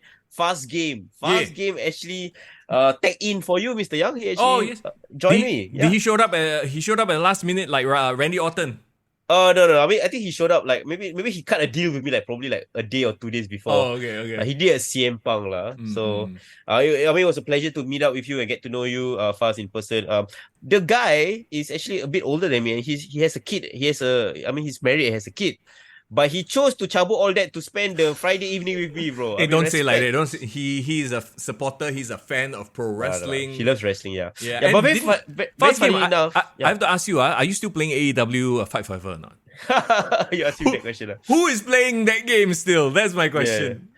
But very interesting context. He actually didn't know about our podcast until I think somewhere in 2020, 2021, he came across and discovered your Twitch channel, Mr. Young. Yes, correct. And I think he connected with you first, right? Yes. Yeah, and he heard that, we had a podcast. I was probably playing WWE 2K23 or AEW Fight Forever, one of those games. Then, like wrestling fans like to be like, hey, look, there's a Singaporean playing wrestling. And, oh, you do a podcast. Boom. Yeah, pretty sure. But I think it's even way before. I think it's probably when you were reviewing 2K 2019 or something like that. Oh, is it that long ago? Okay. Back in the Okay. day. Well, there you go. But he said he did started listening to the podcast once we went to video and live stream, right? So Appreciate it, man. thank you so much. I told you, hey bro, since you're a Patreon member, give you perks lah. Okay, I got an extra ticket. You can stand in for young. I only ask one thing in return, bro. You help me take all the IG stories so I can relax and write down my notes. Nice. Yeah, so shout out to him because he took all the cool IG stories that we put out on our Instagram. It was a fun night. So Bro, shall we dive right in, bro? Before we do that, I want to point out Yes. one thing once again. Yes, because everybody in chat, see if you notice what is on Foreign's wall, his shelf. Like he got the books because he's a well-read man. But you see, CM Punk show up only, you got the hand lotion there already, bro. What's going on, bro? Why got lotion there? Because CM Punk come back. Why got lotion? Bro, this one is Rapid Itch Relief Moisturizer, bro. Don't anyhow motion all.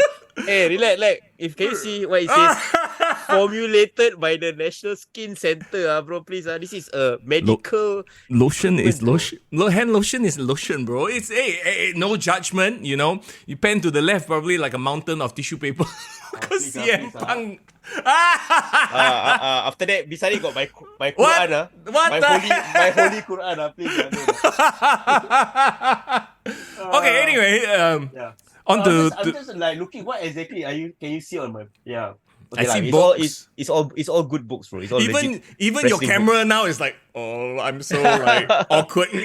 Focus. Can you don't make the or stuff, bro? I'm a bit sad, bro. Bro, I understand. CM Punk return. You are a big fan. Hey, man. Yes. Technically, November. Isn't it supposed to be known? No nut bro, November, as the kids say. I have been no nut 2023, bro. Okay, TMI. Don't need to know that. Let's talk about SPW. Yes, I think we should start talking about SPW. Okay, so for those of you who were there, I think shout out to Deep Royalty, Irvin. I think you guys were there as well.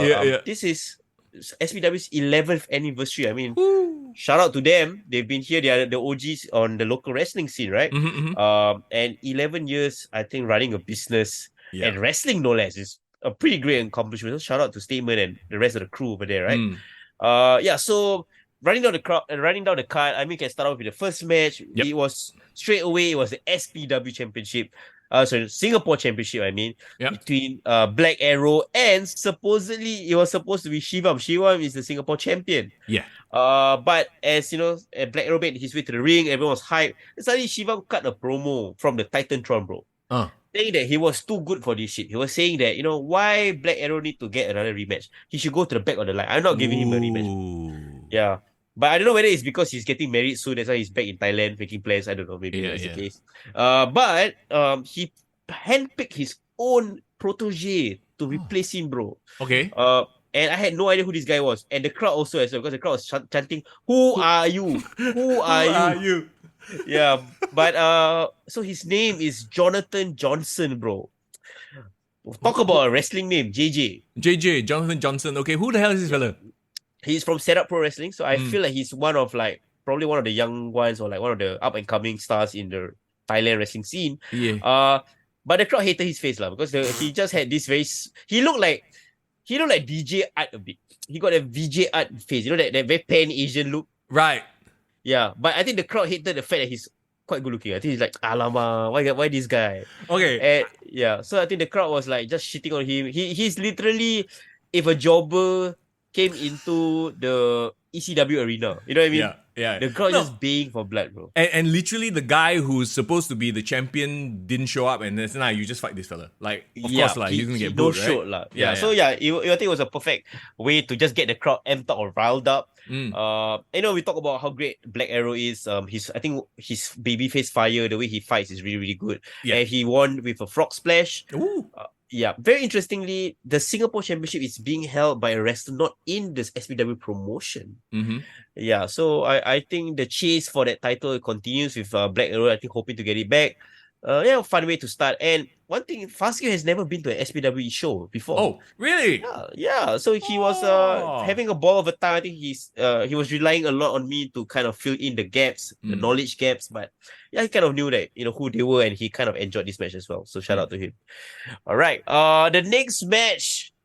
Wow, what a I wouldn't say it's a cluster F, but it was a cluster lah. It was a cluster. Okay, I can guess which match this is already. You wanna try? You wanna picture the 24/7 match lah. Yeah. So no longer is it called the NBCB Championship. It's the 24/7 Championship. And of course, if you listen to our podcast last week, I told statement, hey, why not every few months I change the title, become sponsored title? You know, KFC 24/7 Championship. We sponsor the Kick to the Gut 24/7 Championship. Yeah, that would be hilarious. Yeah. So there's a good possible marketing plan, revenue driver sure. there. Yeah. Oh, and we have the champion in the chat as well. Oh, what's Big up? T. Perfect timing. So we have to be clear. Now he has a new, or maybe it's not so new lah, but he has a new nickname. It's called the Black Bear, Big T. Really? Black Bear? Yeah, the Black Bear. I mean, him dressing up with all black, I think he does look like a black bear. So shout out to him. But of course, in this match, we had people like, Ricky Malik. You're talking about who the fish is this Ricky Malik? Hey, and Ram Cartel. What? Wolf Ram Cartel. Yes. Cartel, yeah. So don't play. The only tag team that was there. But when Ricky Malik came out, right, bro, and he was wearing his sweater, look like coming out from Hogwarts, wow, the crowd laughed their ass off, bro. Laughed their ass off, man. Yeah, it was hilarious. We've had crowd favorites, but he was playing a heel in Trickster came out. Yeah. He had this Predator dreadlocks going on. We had a guy. Isn't Trickster supposed to be in Tekong? Or he finished BMT already? Bro, that's why he wore the fake, and it will factor into the match, bro. He wore like the fake dreadlocks, bro. Oh, okay, yeah, makes sense. He botak. Yeah, I think he did the demon Finn Balor, with that kind of crown with the hair coming out. Yeah, that was cool. We had one guy we haven't seen in a long time. Remember this kid called Eman? Yeah. Not Eman from MyPW, but this kid called Eman. Yeah, he got injured quite a few shows ago. Yeah, that we watched, right? And I think he came back, grew out his hair. He's rocking that Brian Pillman Jr. a bit of that mullet vibe, bro. So okay, shout out to him. And for some reason, bro, the crowd favorite is CBK or Cheeseburger Kid. Yeah, right. I mean, he's a comedic wrestler lah. He is like, he reminds me of Shark Boy in TNA. But bro, that guy very underrated. His physique, he look ripped, bro. Oh, okay. So I'm like, hey, this guy could be something lah. He could be like Oh, he working off all the cheeseburgers lah. Protein, cheeseburgers. Probably lah. The El Generico of SPW, right? Yeah. But you know who made a surprise appearance in this match? Who? Our very own referee Ryan, bro. So referee Ryan was a contender in the match, bro. Okay. Wait, was Meta in the match as well? Yeah. So Meta was in the match as well. Yeah. Metaverse. But referee Ryan came out wearing a ring gear which is like black and white stripes. He's referee Ryan shirt lah. Yes, no, a referee inspired. It's not even shirt, bro. It's like legit wrestling tights. Oh, like okay. Wrestling, I don't know, but it's just black and white, and he kind of played off his gimmick, and the crowd was crazy for CBK and referee Ryan. Oh my god, just perfect for them, right? Yeah. So again, talking about the match, just gonna run through really quickly. Ricky Malik was hilarious heel. I think he brought halfway through the match, he brought like his textbook or like a huge ass dictionary and started whacking people. And CBK again, I think was doing a lot of crazy, funny, hilarious comedy spots.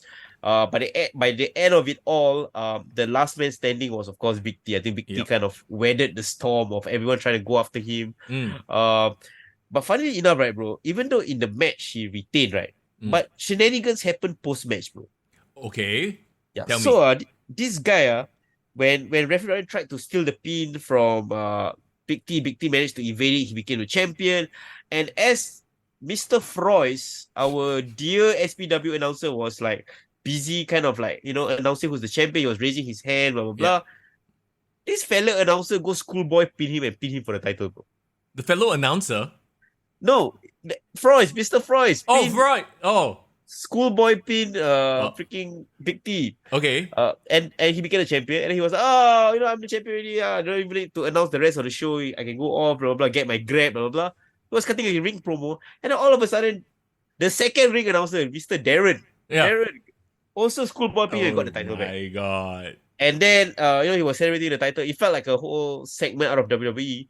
And then when he turned around, Big T finally got back to his feet.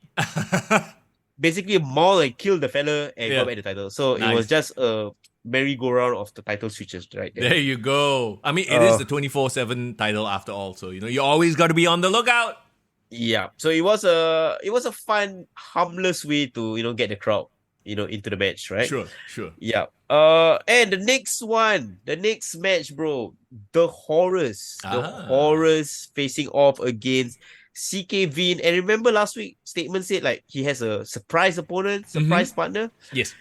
No, it turned out to be MyPW's own Wonder Boy. Whoa! Which you got to chat with, actually. We'll play you some of the interview bites in just a bit after we talk about the match.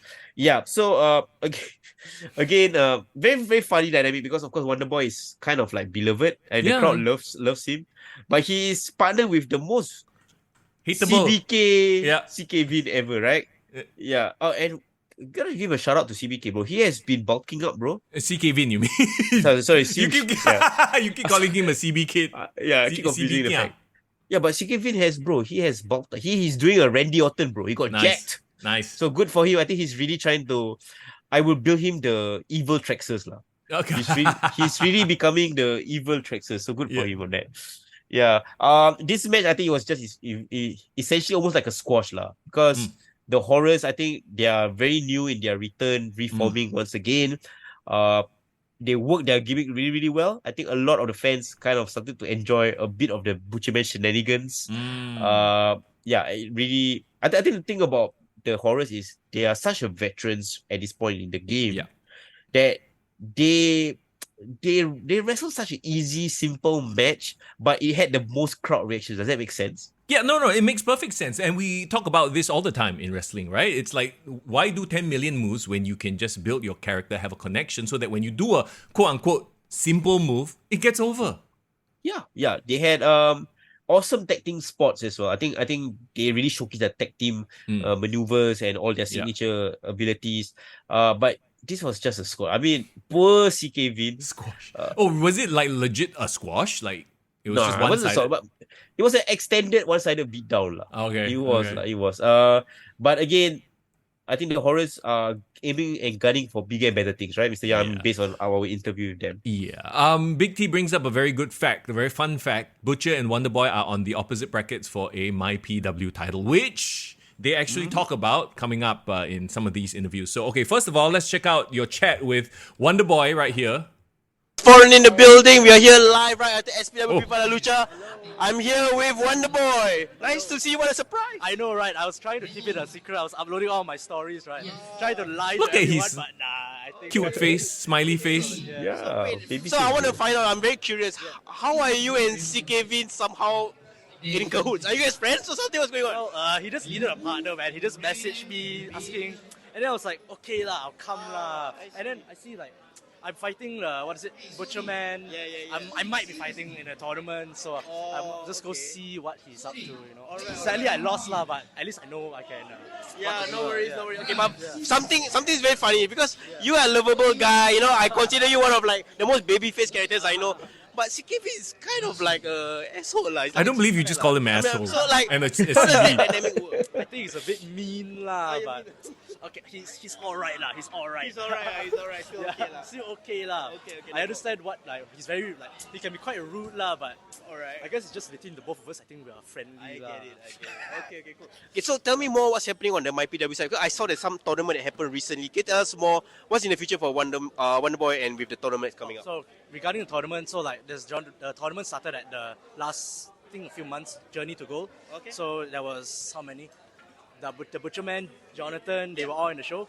So right now, I advanced, and then another guy named Jack Alexander. Oh yeah, you saw him last time in Grapple Max. Yes, we did. Butcherman also advanced. Awesome. Yeah, so we're gonna fight against each other, and then the finals and to decide the MyPW National WrestleCon champion. Alright, so like when is the finals happening, and like if people who are interested in watching the show, how can they get to know and find out more of your information? It's gonna be happening on next month, December 9th. So if you guys wanna watch the show or come to the show, please support us. You guys can go to the MyPW Instagram, click on the link, and you can buy tickets from there. There you go. I have to very quickly mention to the random people walking by the camera, I was like, what is this, an AEW production? Come on, man. Come on, fast game. Come on. No. I'm just messing around. I won't try anyone. But I mean, we did the interview right after the end of the show. I think everyone's like, everyone's clearing doing up their and all thing. that. Sure. Yeah. Okay. You got to speak to the horrors as well, and I have to say, bro, you were so excited, right? Huh? To a point where you were screaming into the mic. I was like, whoa, what is going on, bro? I'm so hoarse from all the cheering, bro. I mean, it was noisy to be fair, but I did I overdid my screaming a bit for this interview. Okay, come, let's take a listen. All right, guys, it's Foreign in the building, live from SPW Viva La Lucha, guys. Okay. Bro, okay, I know what it is. You're scared, because Butcher Man was like smelling you, he was sniffing you. Oh yeah, man, he was sniffing me, man. I have no idea. I hope my colon was okay that day, but man, he was going all in, bro. Okay, here we go. So here we are with the horrors. We've got the Butcher Man, and we've got our previous arch nemesis rival, Dr. Gore. So you guys had an awesome victory, totally dominated CKV and Wonderboy. Okay. So how are you guys feeling right now? I think the only way to express myself is to let the Butcher Man express for us. And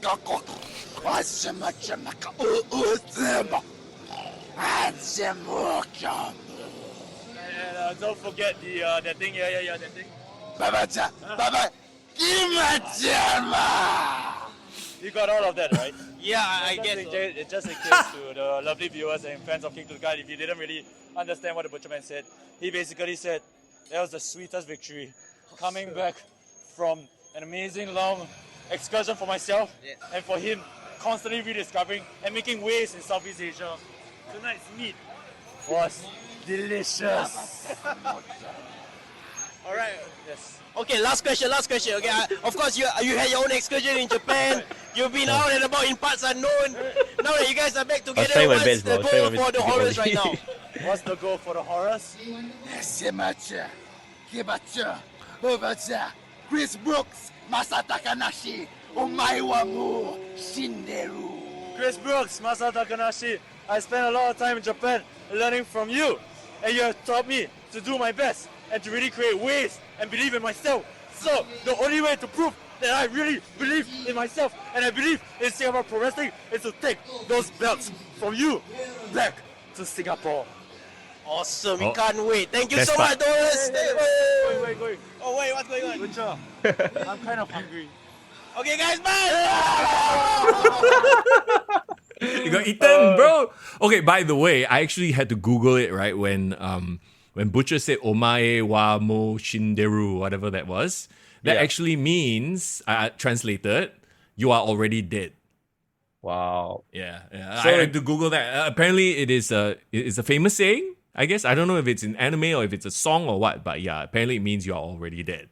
The fact that Butcher Man was speaking his own language and managed to slap in a bit of Japanese, I mean, Hey, what a respect this Butcher Man is a multilingual talent. You know, he's a cunning linguist, as they like to say.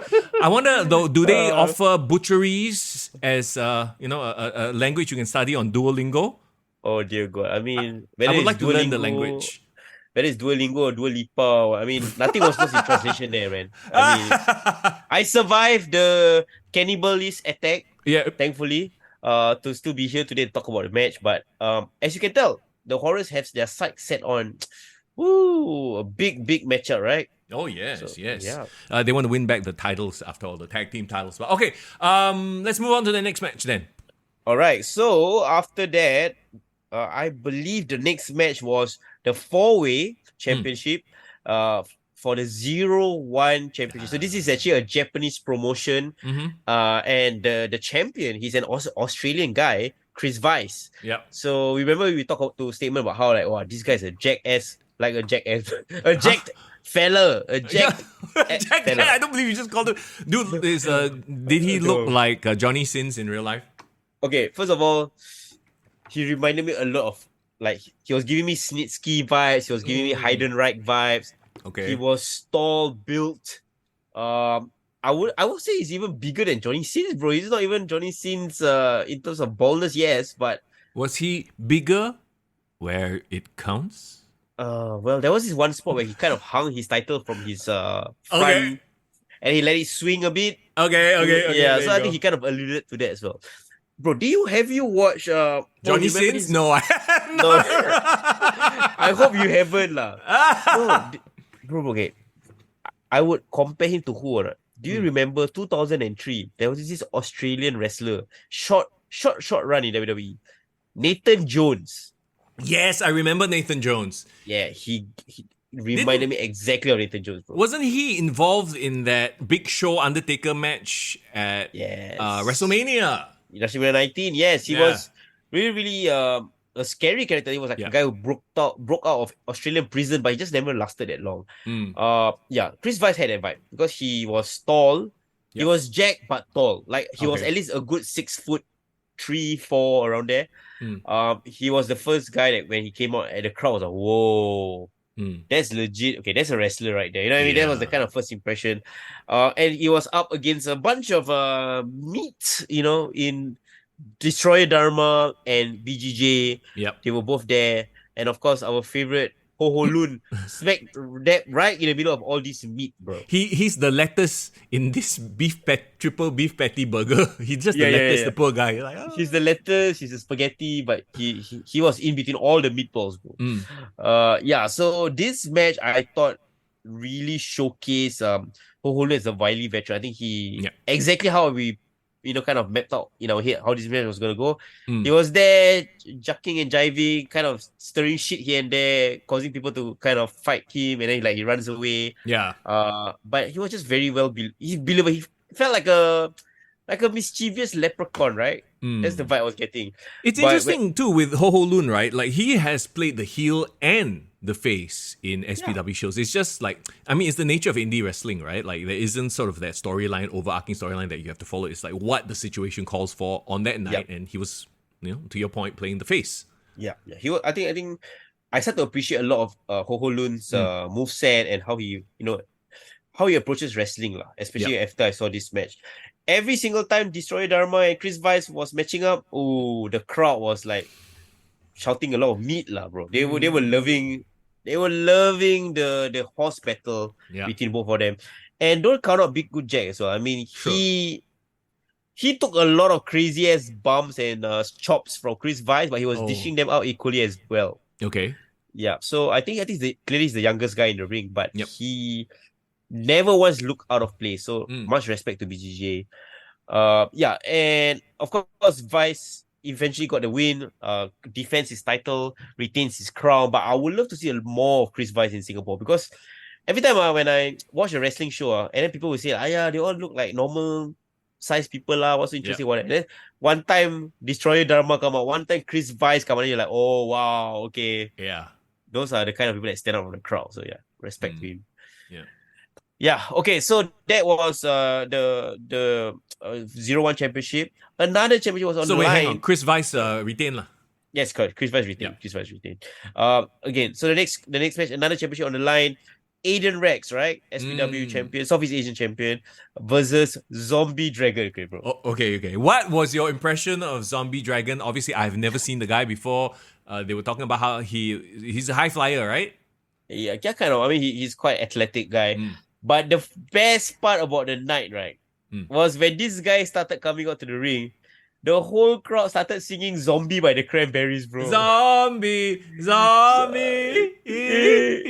So like, when they were circling to start the match, everyone was shouting like, in your head, in your head. It was hilarious, bro. It became like a mini concert. I think the SPW wrestlers kind of played it, because during the halftime break, they played that song non-stop. Purposely lah. Yeah. But the funny thing is, right, it's because Zombie is a heel, right? So when they were singing that song to him, he was like, no, stop it. Right. Playing off the whole dynamic, and fast game, first time seeing Aiden Rex in the ring. I think I was telling him right before the match, like, okay, guys, bro, keep an eye on this Aiden Rex. You see how great he is in the ring, how smooth he is.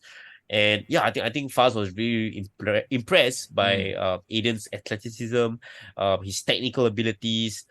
I think he did a shooting stars press even, bro, at the ring side that we were at the ring post that we were near. Okay, nice. Yeah, and he did it from the second rope, so that's equally as impressive. Right, yeah. Yeah, so respect to him. I believe, bro, I can't tell because of the mask, but I think Zombie is a black guy.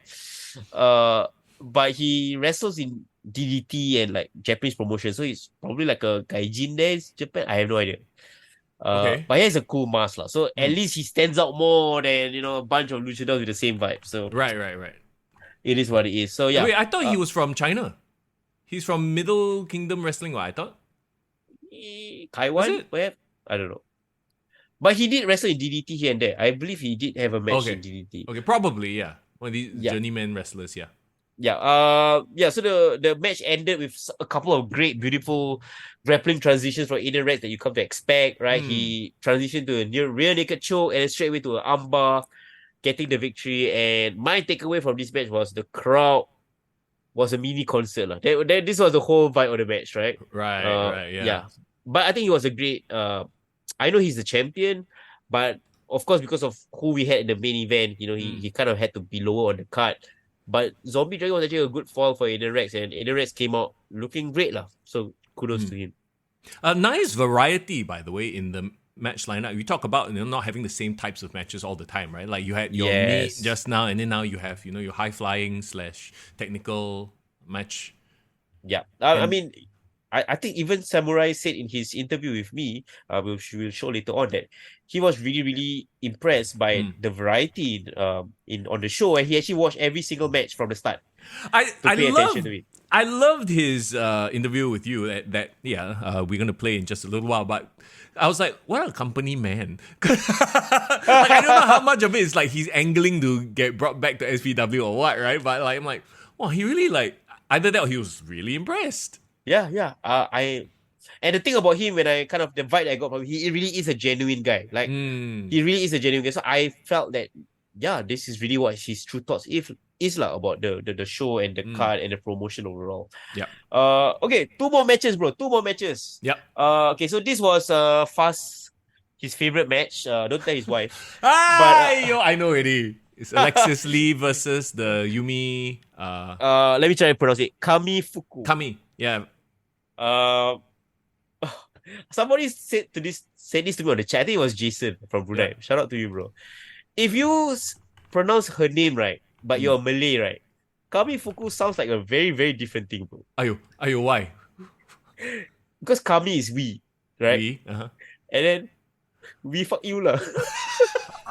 Oh no. No, but this is her Japanese ring name, yes. Yeah, it's really her name. And she has a very interesting nickname as well. She calls herself the Casual Beauty, bro. Yeah. She wasn't she and a statement brought this up last week as well. She was selling a very special picture book or something. Oh yes, book yeah. At the event. The picture book was happening like at right before the show and right after the show. Yeah.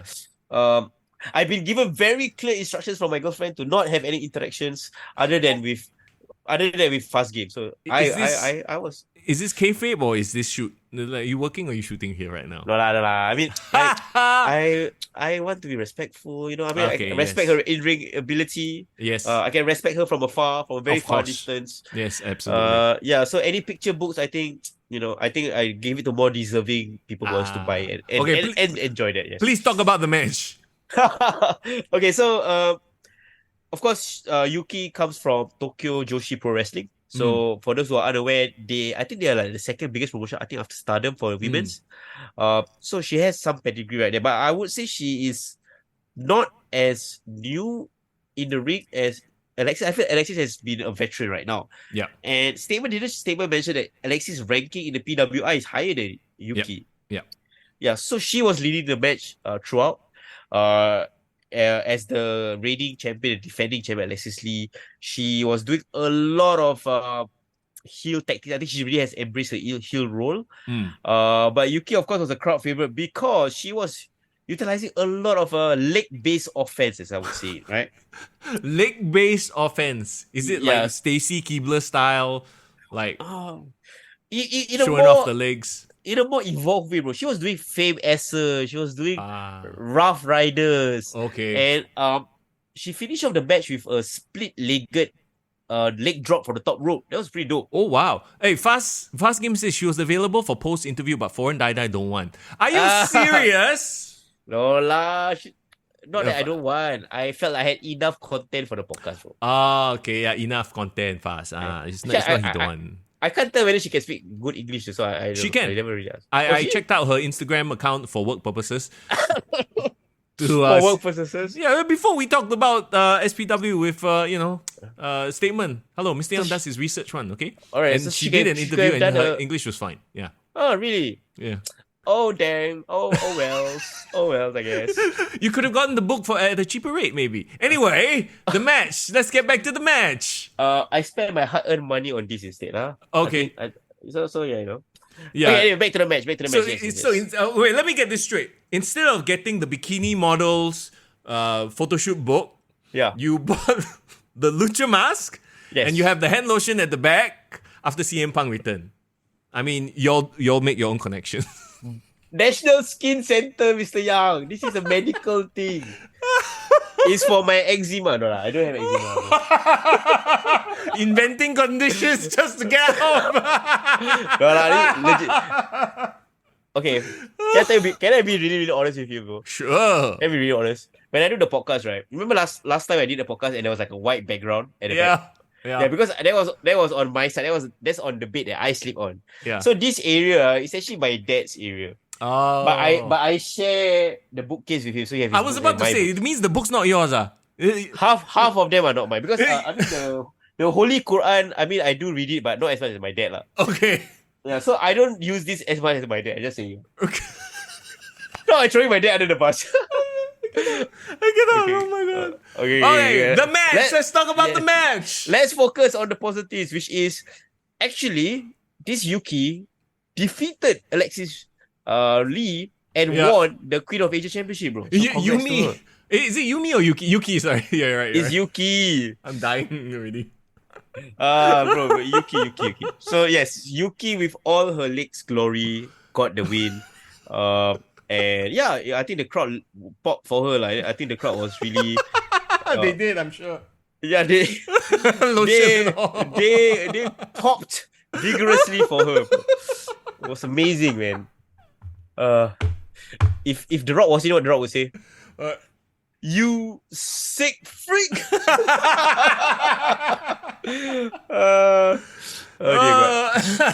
Okay. All right, let's go. Okay, let's go to the main event, bro. The last match on the card. Okay, the so last match. Yuki, Yes. hang on. Yuki's champion of Queen of Asia title. Yes. That means we'll see more of her, which is a great thing for all of us. Yeah, for sure. I mean, I think if there's any time to get an interview with her, it will be you and me, Mr. Young, interviewing her. Okay. Why must be me? I say you scared. No. I think it's more professional that way. Let's do it. Okay.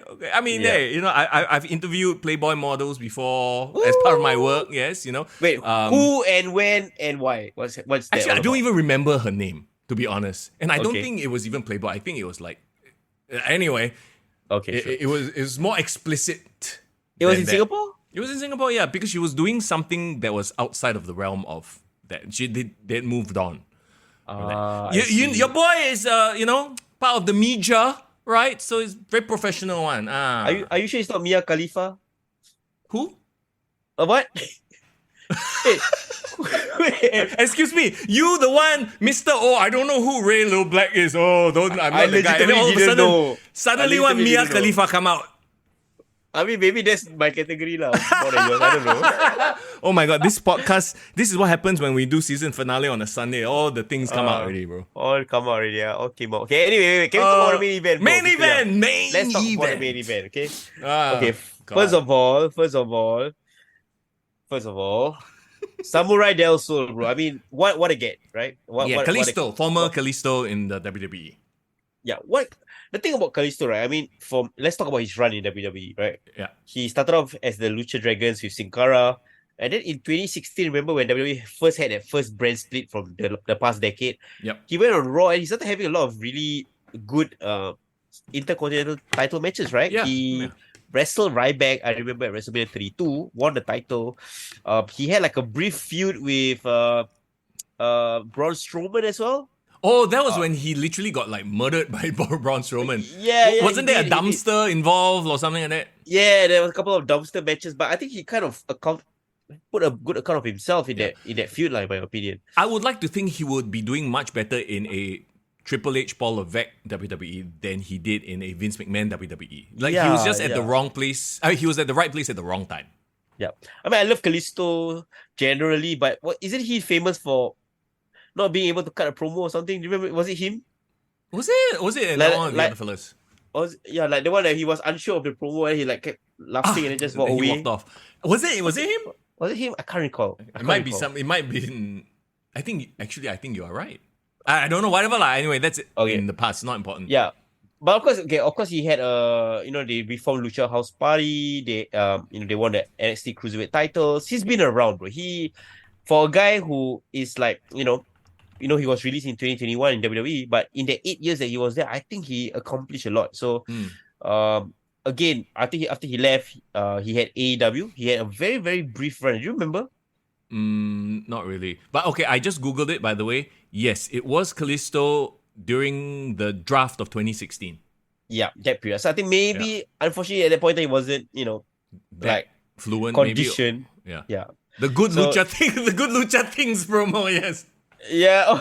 Martin remembered it. But I felt that, when he left, he became this really great international, like, traveling journeyman of a wrestler.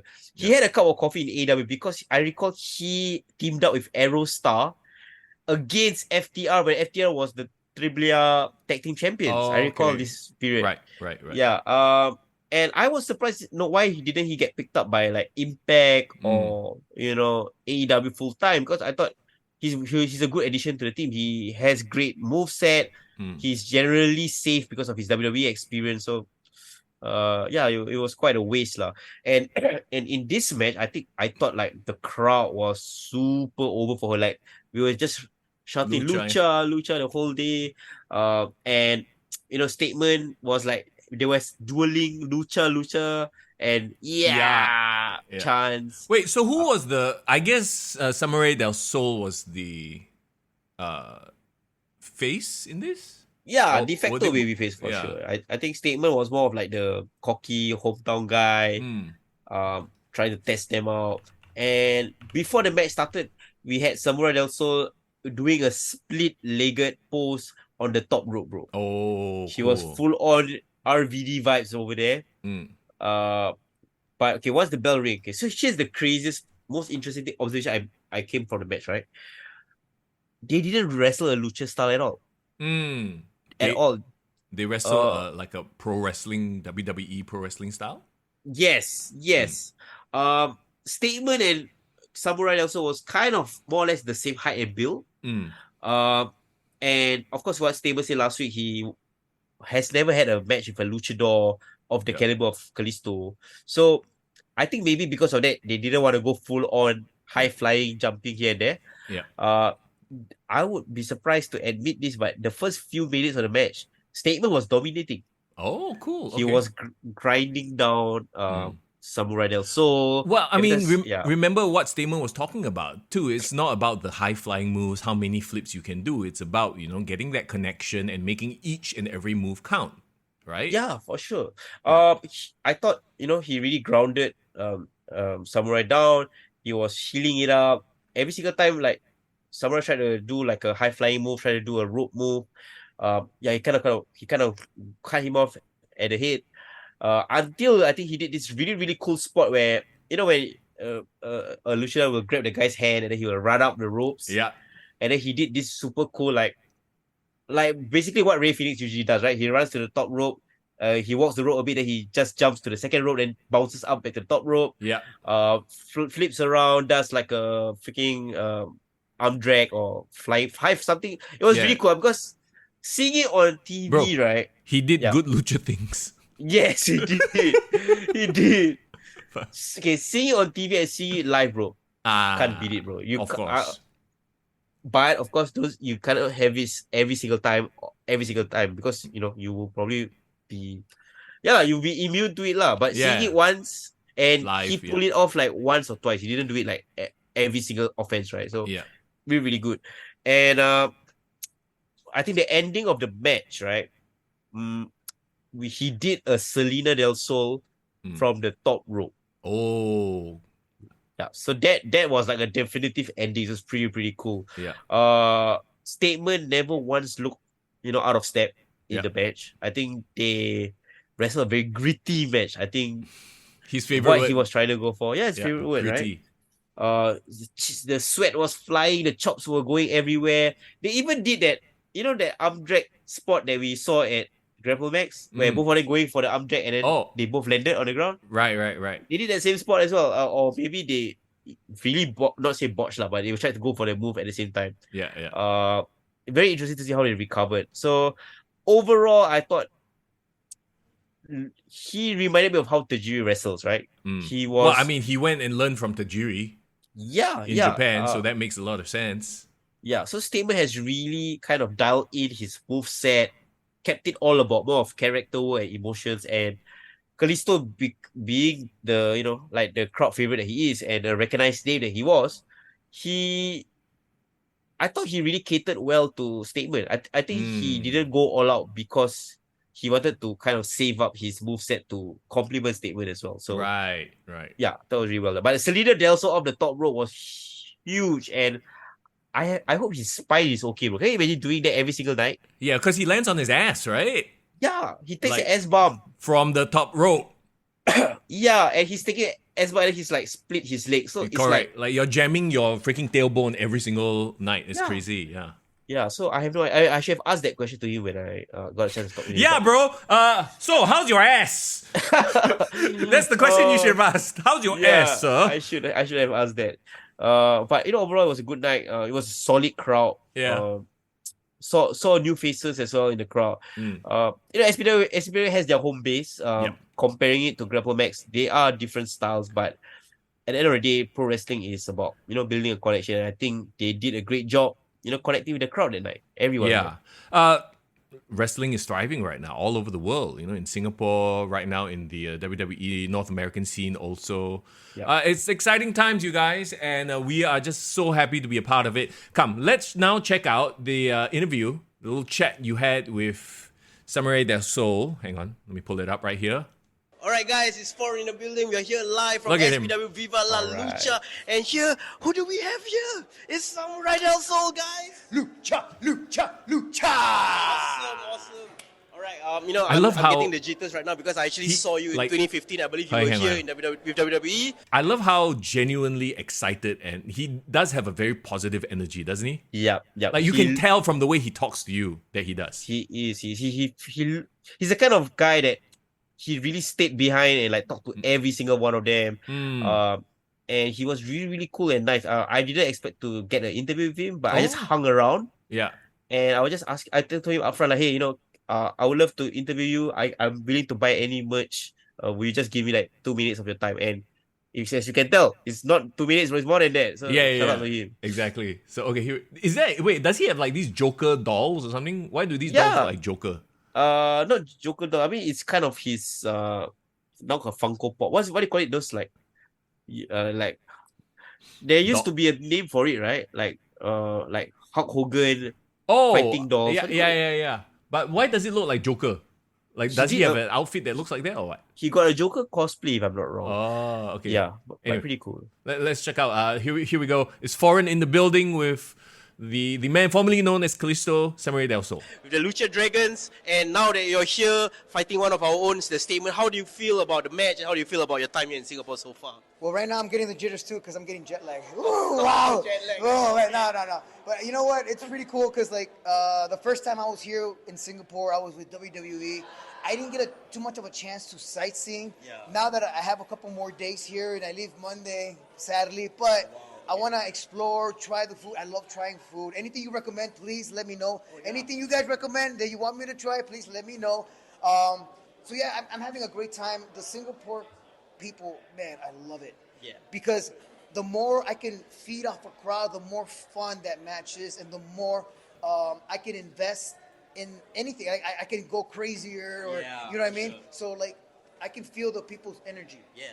So I feed off of that, and today's people energy in Singapore pro wrestling, man, it was the best. It reminded me of a ECW Underground or a CCW or a PWG, and that's something that everybody needs to know here about Singapore Pro Wrestling, because right here, man, besides the crowd being hot, yo, there's a lot of great luchadores, wrestlers, entertainers, and there's everything here. And they have an amazing women division, which is great. And they have literally everything here. So Singapore Pro Wrestling, guys, don't miss out, because Singapore Pro Wrestling is on the rise, and Singapore Wrestling is the future. And I'm already getting chills because I want to come back. All right. I want to come back, and hopefully you guys, Singapore Pro Wrestling, the fans, everybody around the world can make noise so I can come back. I can bring more merch, more lucha stuff, so you guys can go home with some good lucha things. All right. Awesome. Okay, so you talk about food. Wait, right? hang on. Did he do that on purpose? The good Nah. lucha things? No, I don't think he did. I mean, maybe that's just why it's like my for sure lah. He just says it lah. It just becomes his sort of part of his vernacular already lah. He said it so many Yeah. times, good lucha things. Oh my god, I didn't even realize he said good lucha things. He loves the word lucha. I mean, to him, lucha embodies a lot of things about wrestling. It's like more like spirit lah. So Right, okay. I just Yeah. realized, oh, wait a minute. Okay, let's continue. I'm a Malay guy here in Singapore, so Malay Thanks for food pointing is that very out. spicy, like Mexican food. It's like, I'm a Malay guy. It's like, okay. Why foreign must point it out to him? Hey, what happened? Bro. We lost foreign suddenly. No, I was just saying that. I was just trying to give him more context. He might not know what's a Malay guy, bro. Come on. Okay, come, let's play. So you gotta try a bit of the chili crab. Have you tried chili crab yet? No, is that popular here? It's very popular. So it's like spicy chili with the sambal. Sambal is like Mexican Tabasco.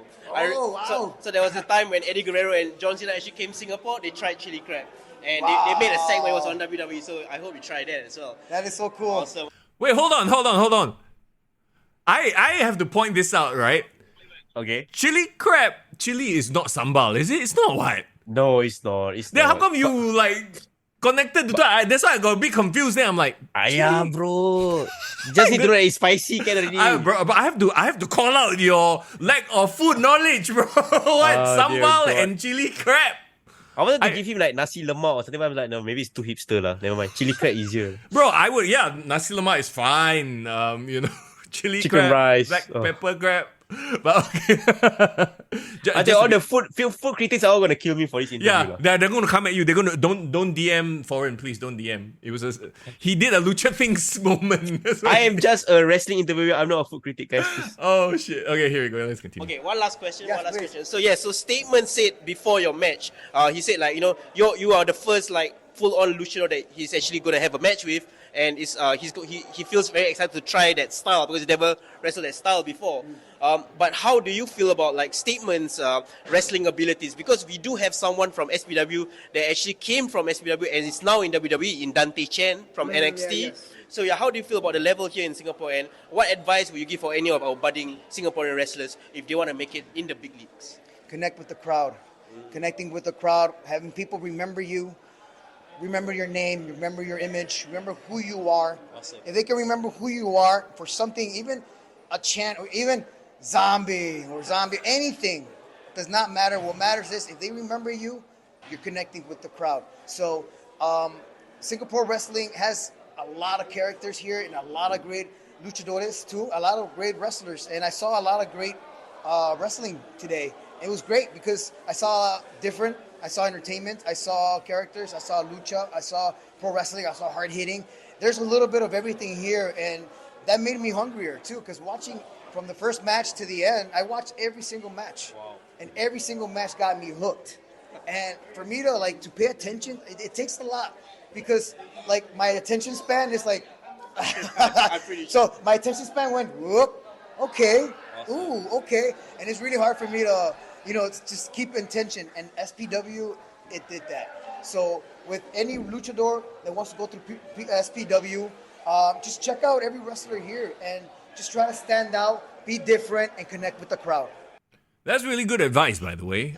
Once again, I love his enthusiasm. I don't know why, but he reminds me of Cesar Milan with his enthusiasm. Oh, really? Yeah. Okay, that's cool. You know, Yeah, and he got kinda- that very, like, very likable, Yeah. very inspirational, positive vibes, right? Is that what you're trying to say? And then the accent like slightly similar as well. So he definitely does have the enthusiasm and vibe there. But okay, so he does bring up very good points. It's about making that connection with the crowd, right? It's not so much about doing 10,000 moves. Oh, look at how many moves I can do in a row, 10 Canadian destroyers in a row. Yeah, it's for about standing out and making people remember you and having a connection. Yeah. And it's very interesting because the fact that he said something like, seeing every single match on the show made him even hungrier to do well. I think that's what it's all about, right? I think wrestlers hype each other up by like, hey, they gotta have a great match, I want to have an even better match. But sometimes to have a better match is not to top that other match by being even more complex or doing more crazy stuff, but it's just being different, like completely 180 degrees from what we just saw. Yes. Yeah. So really great advice generally, and a great interview, this samurai guy, right? Oh yeah, absolutely. I would love to have him in the podcast on some occasion at some point to pick his brain about lucha things. Yeah, man. I mean, he did say like, hey, he did repost us, so he's aware. He now knows that Kick to the Gut exists. I love it.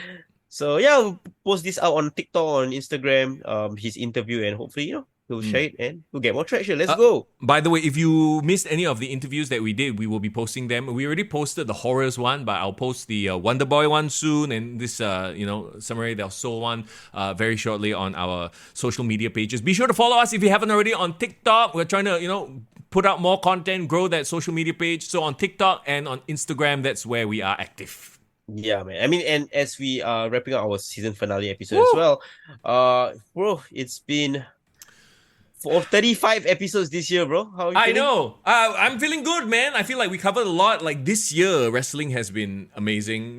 We've had down years, we've had the pandemic years, but one thing is always constant, is wrestling is there for us to talk about, and I love it. I appreciate each and every one of you for hanging out with us. If we do it on a Wednesday, we do it on a Sunday, we do a recorded show, but you guys are, coming out and spending time with us, and we're very appreciative of the fact. And thank you once again to our Patreons who help us keep the lights on here. You can always consider, if you'd like to support the podcast, take your support to the next level. And the next time you do that, maybe, you know what? We should put Foreign's hand lotion as part of the Patreon exclusive. A customized hand lotion with my name on it, right? For sure. Yeah. I mean, it's great talking about wrestling every single week with you, Mr. Young. And I appreciate our very, very small but knowledgeable but awesome listenership. Absolutely. That always keeps the conversation going beyond the podcast, even on our Discord as well. So I really appreciate you guys. So come join us on the Discord. Like Foreign just mentioned, the conversation always continues there. There's always something to talk about, right? And even though we are going to be taking a break, like we mentioned, till next year, from now till next year, we'll probably be back around Royal Rumble time. So, watch out for that, huh? But we are doing something special at the end of the year. So mid-December, we will have an event. We're going to, thank our Patreons in style. And how much of it do you want to reveal right now, right here? I think we can just announce it right now. Every year we've done it. We always do our Kick to the Gut awards, right, Mr. Young? Yes. But this time it will be a bit different because last year what we did was we booked a studio. We kind of made each other sit down. We talk about who we enjoy. We talk about our categories and all that. But since now that we are back full on, last year we didn't talk about local categories. But I think this time around, we want to talk about our favorite, WWE moments, favorite AEW moments, but also favorite local wrestling moments because we finally managed to catch the shows. And we don't just want to do it recorded. We want to do it in front of an audience, or in this case, in front of our Patreon members. So yes, there you go. That's the official announcement. Kick to the Gut Awards 2023. Yeah. In front of an audience, in front of our Patreon members, and we hope that whoever signs up with our Patreon that wants to see the show, they can sign up with our Patreon, and you can just go watch and be there with us at the event. Yeah. That's right. So if you want to come join us at this special taping of the Kick to the Gut Awards, sign up for the Patreon. It is not too late. You can still show your support there.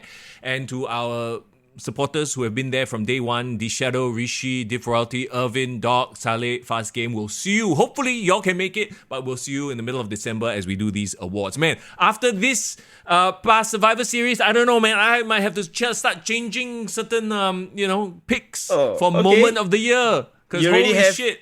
You have moments of the year already in your head? Oh, I mean, it might be hard to top Survivor Series, bro. And I'm not even the CM Punk mark. You are the CM Punk guy. And I was literally like, oh shit. I had to take up my phone. I had to go to the Discord because, I wasn't really I was kind of doing other stuff.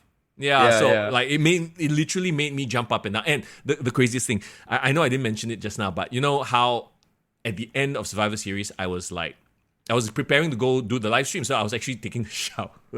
I wasn't taking a shower, I was getting ready to take a shower, right? So I was holding my iPad, walking around, sort of watching and doing things. And then I had a feeling, I had an inkling, bro. They kind of, when they dragged out the end, and then the logo comes out, I'm like, they've done this once. Can you remember the last time they did it, by the way? They did it once, right? Where they saved the tease for the end, right at a post-credit scene. You know what? Let's just call it the post-credit scene.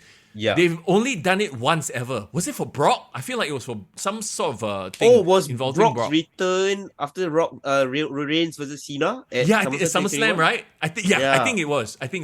So I think they've only really done it once. And this, do you see the parallels between Brock and CM Punk, by the way? Both it's a Paul Heyman guys who love to do these kind of things, right? Yeah, I love it. But they shouldn't do it too often. They've done it twice that we can remember. Don't do it anymore. Yeah, at least for a long time, unless they have a big enough star to do that. Correct. So we will kind of take a break, like a 2 months break, but we'll kind of take some time away to recalibrate, come out with our nominees or our choice picks for the awards, bro.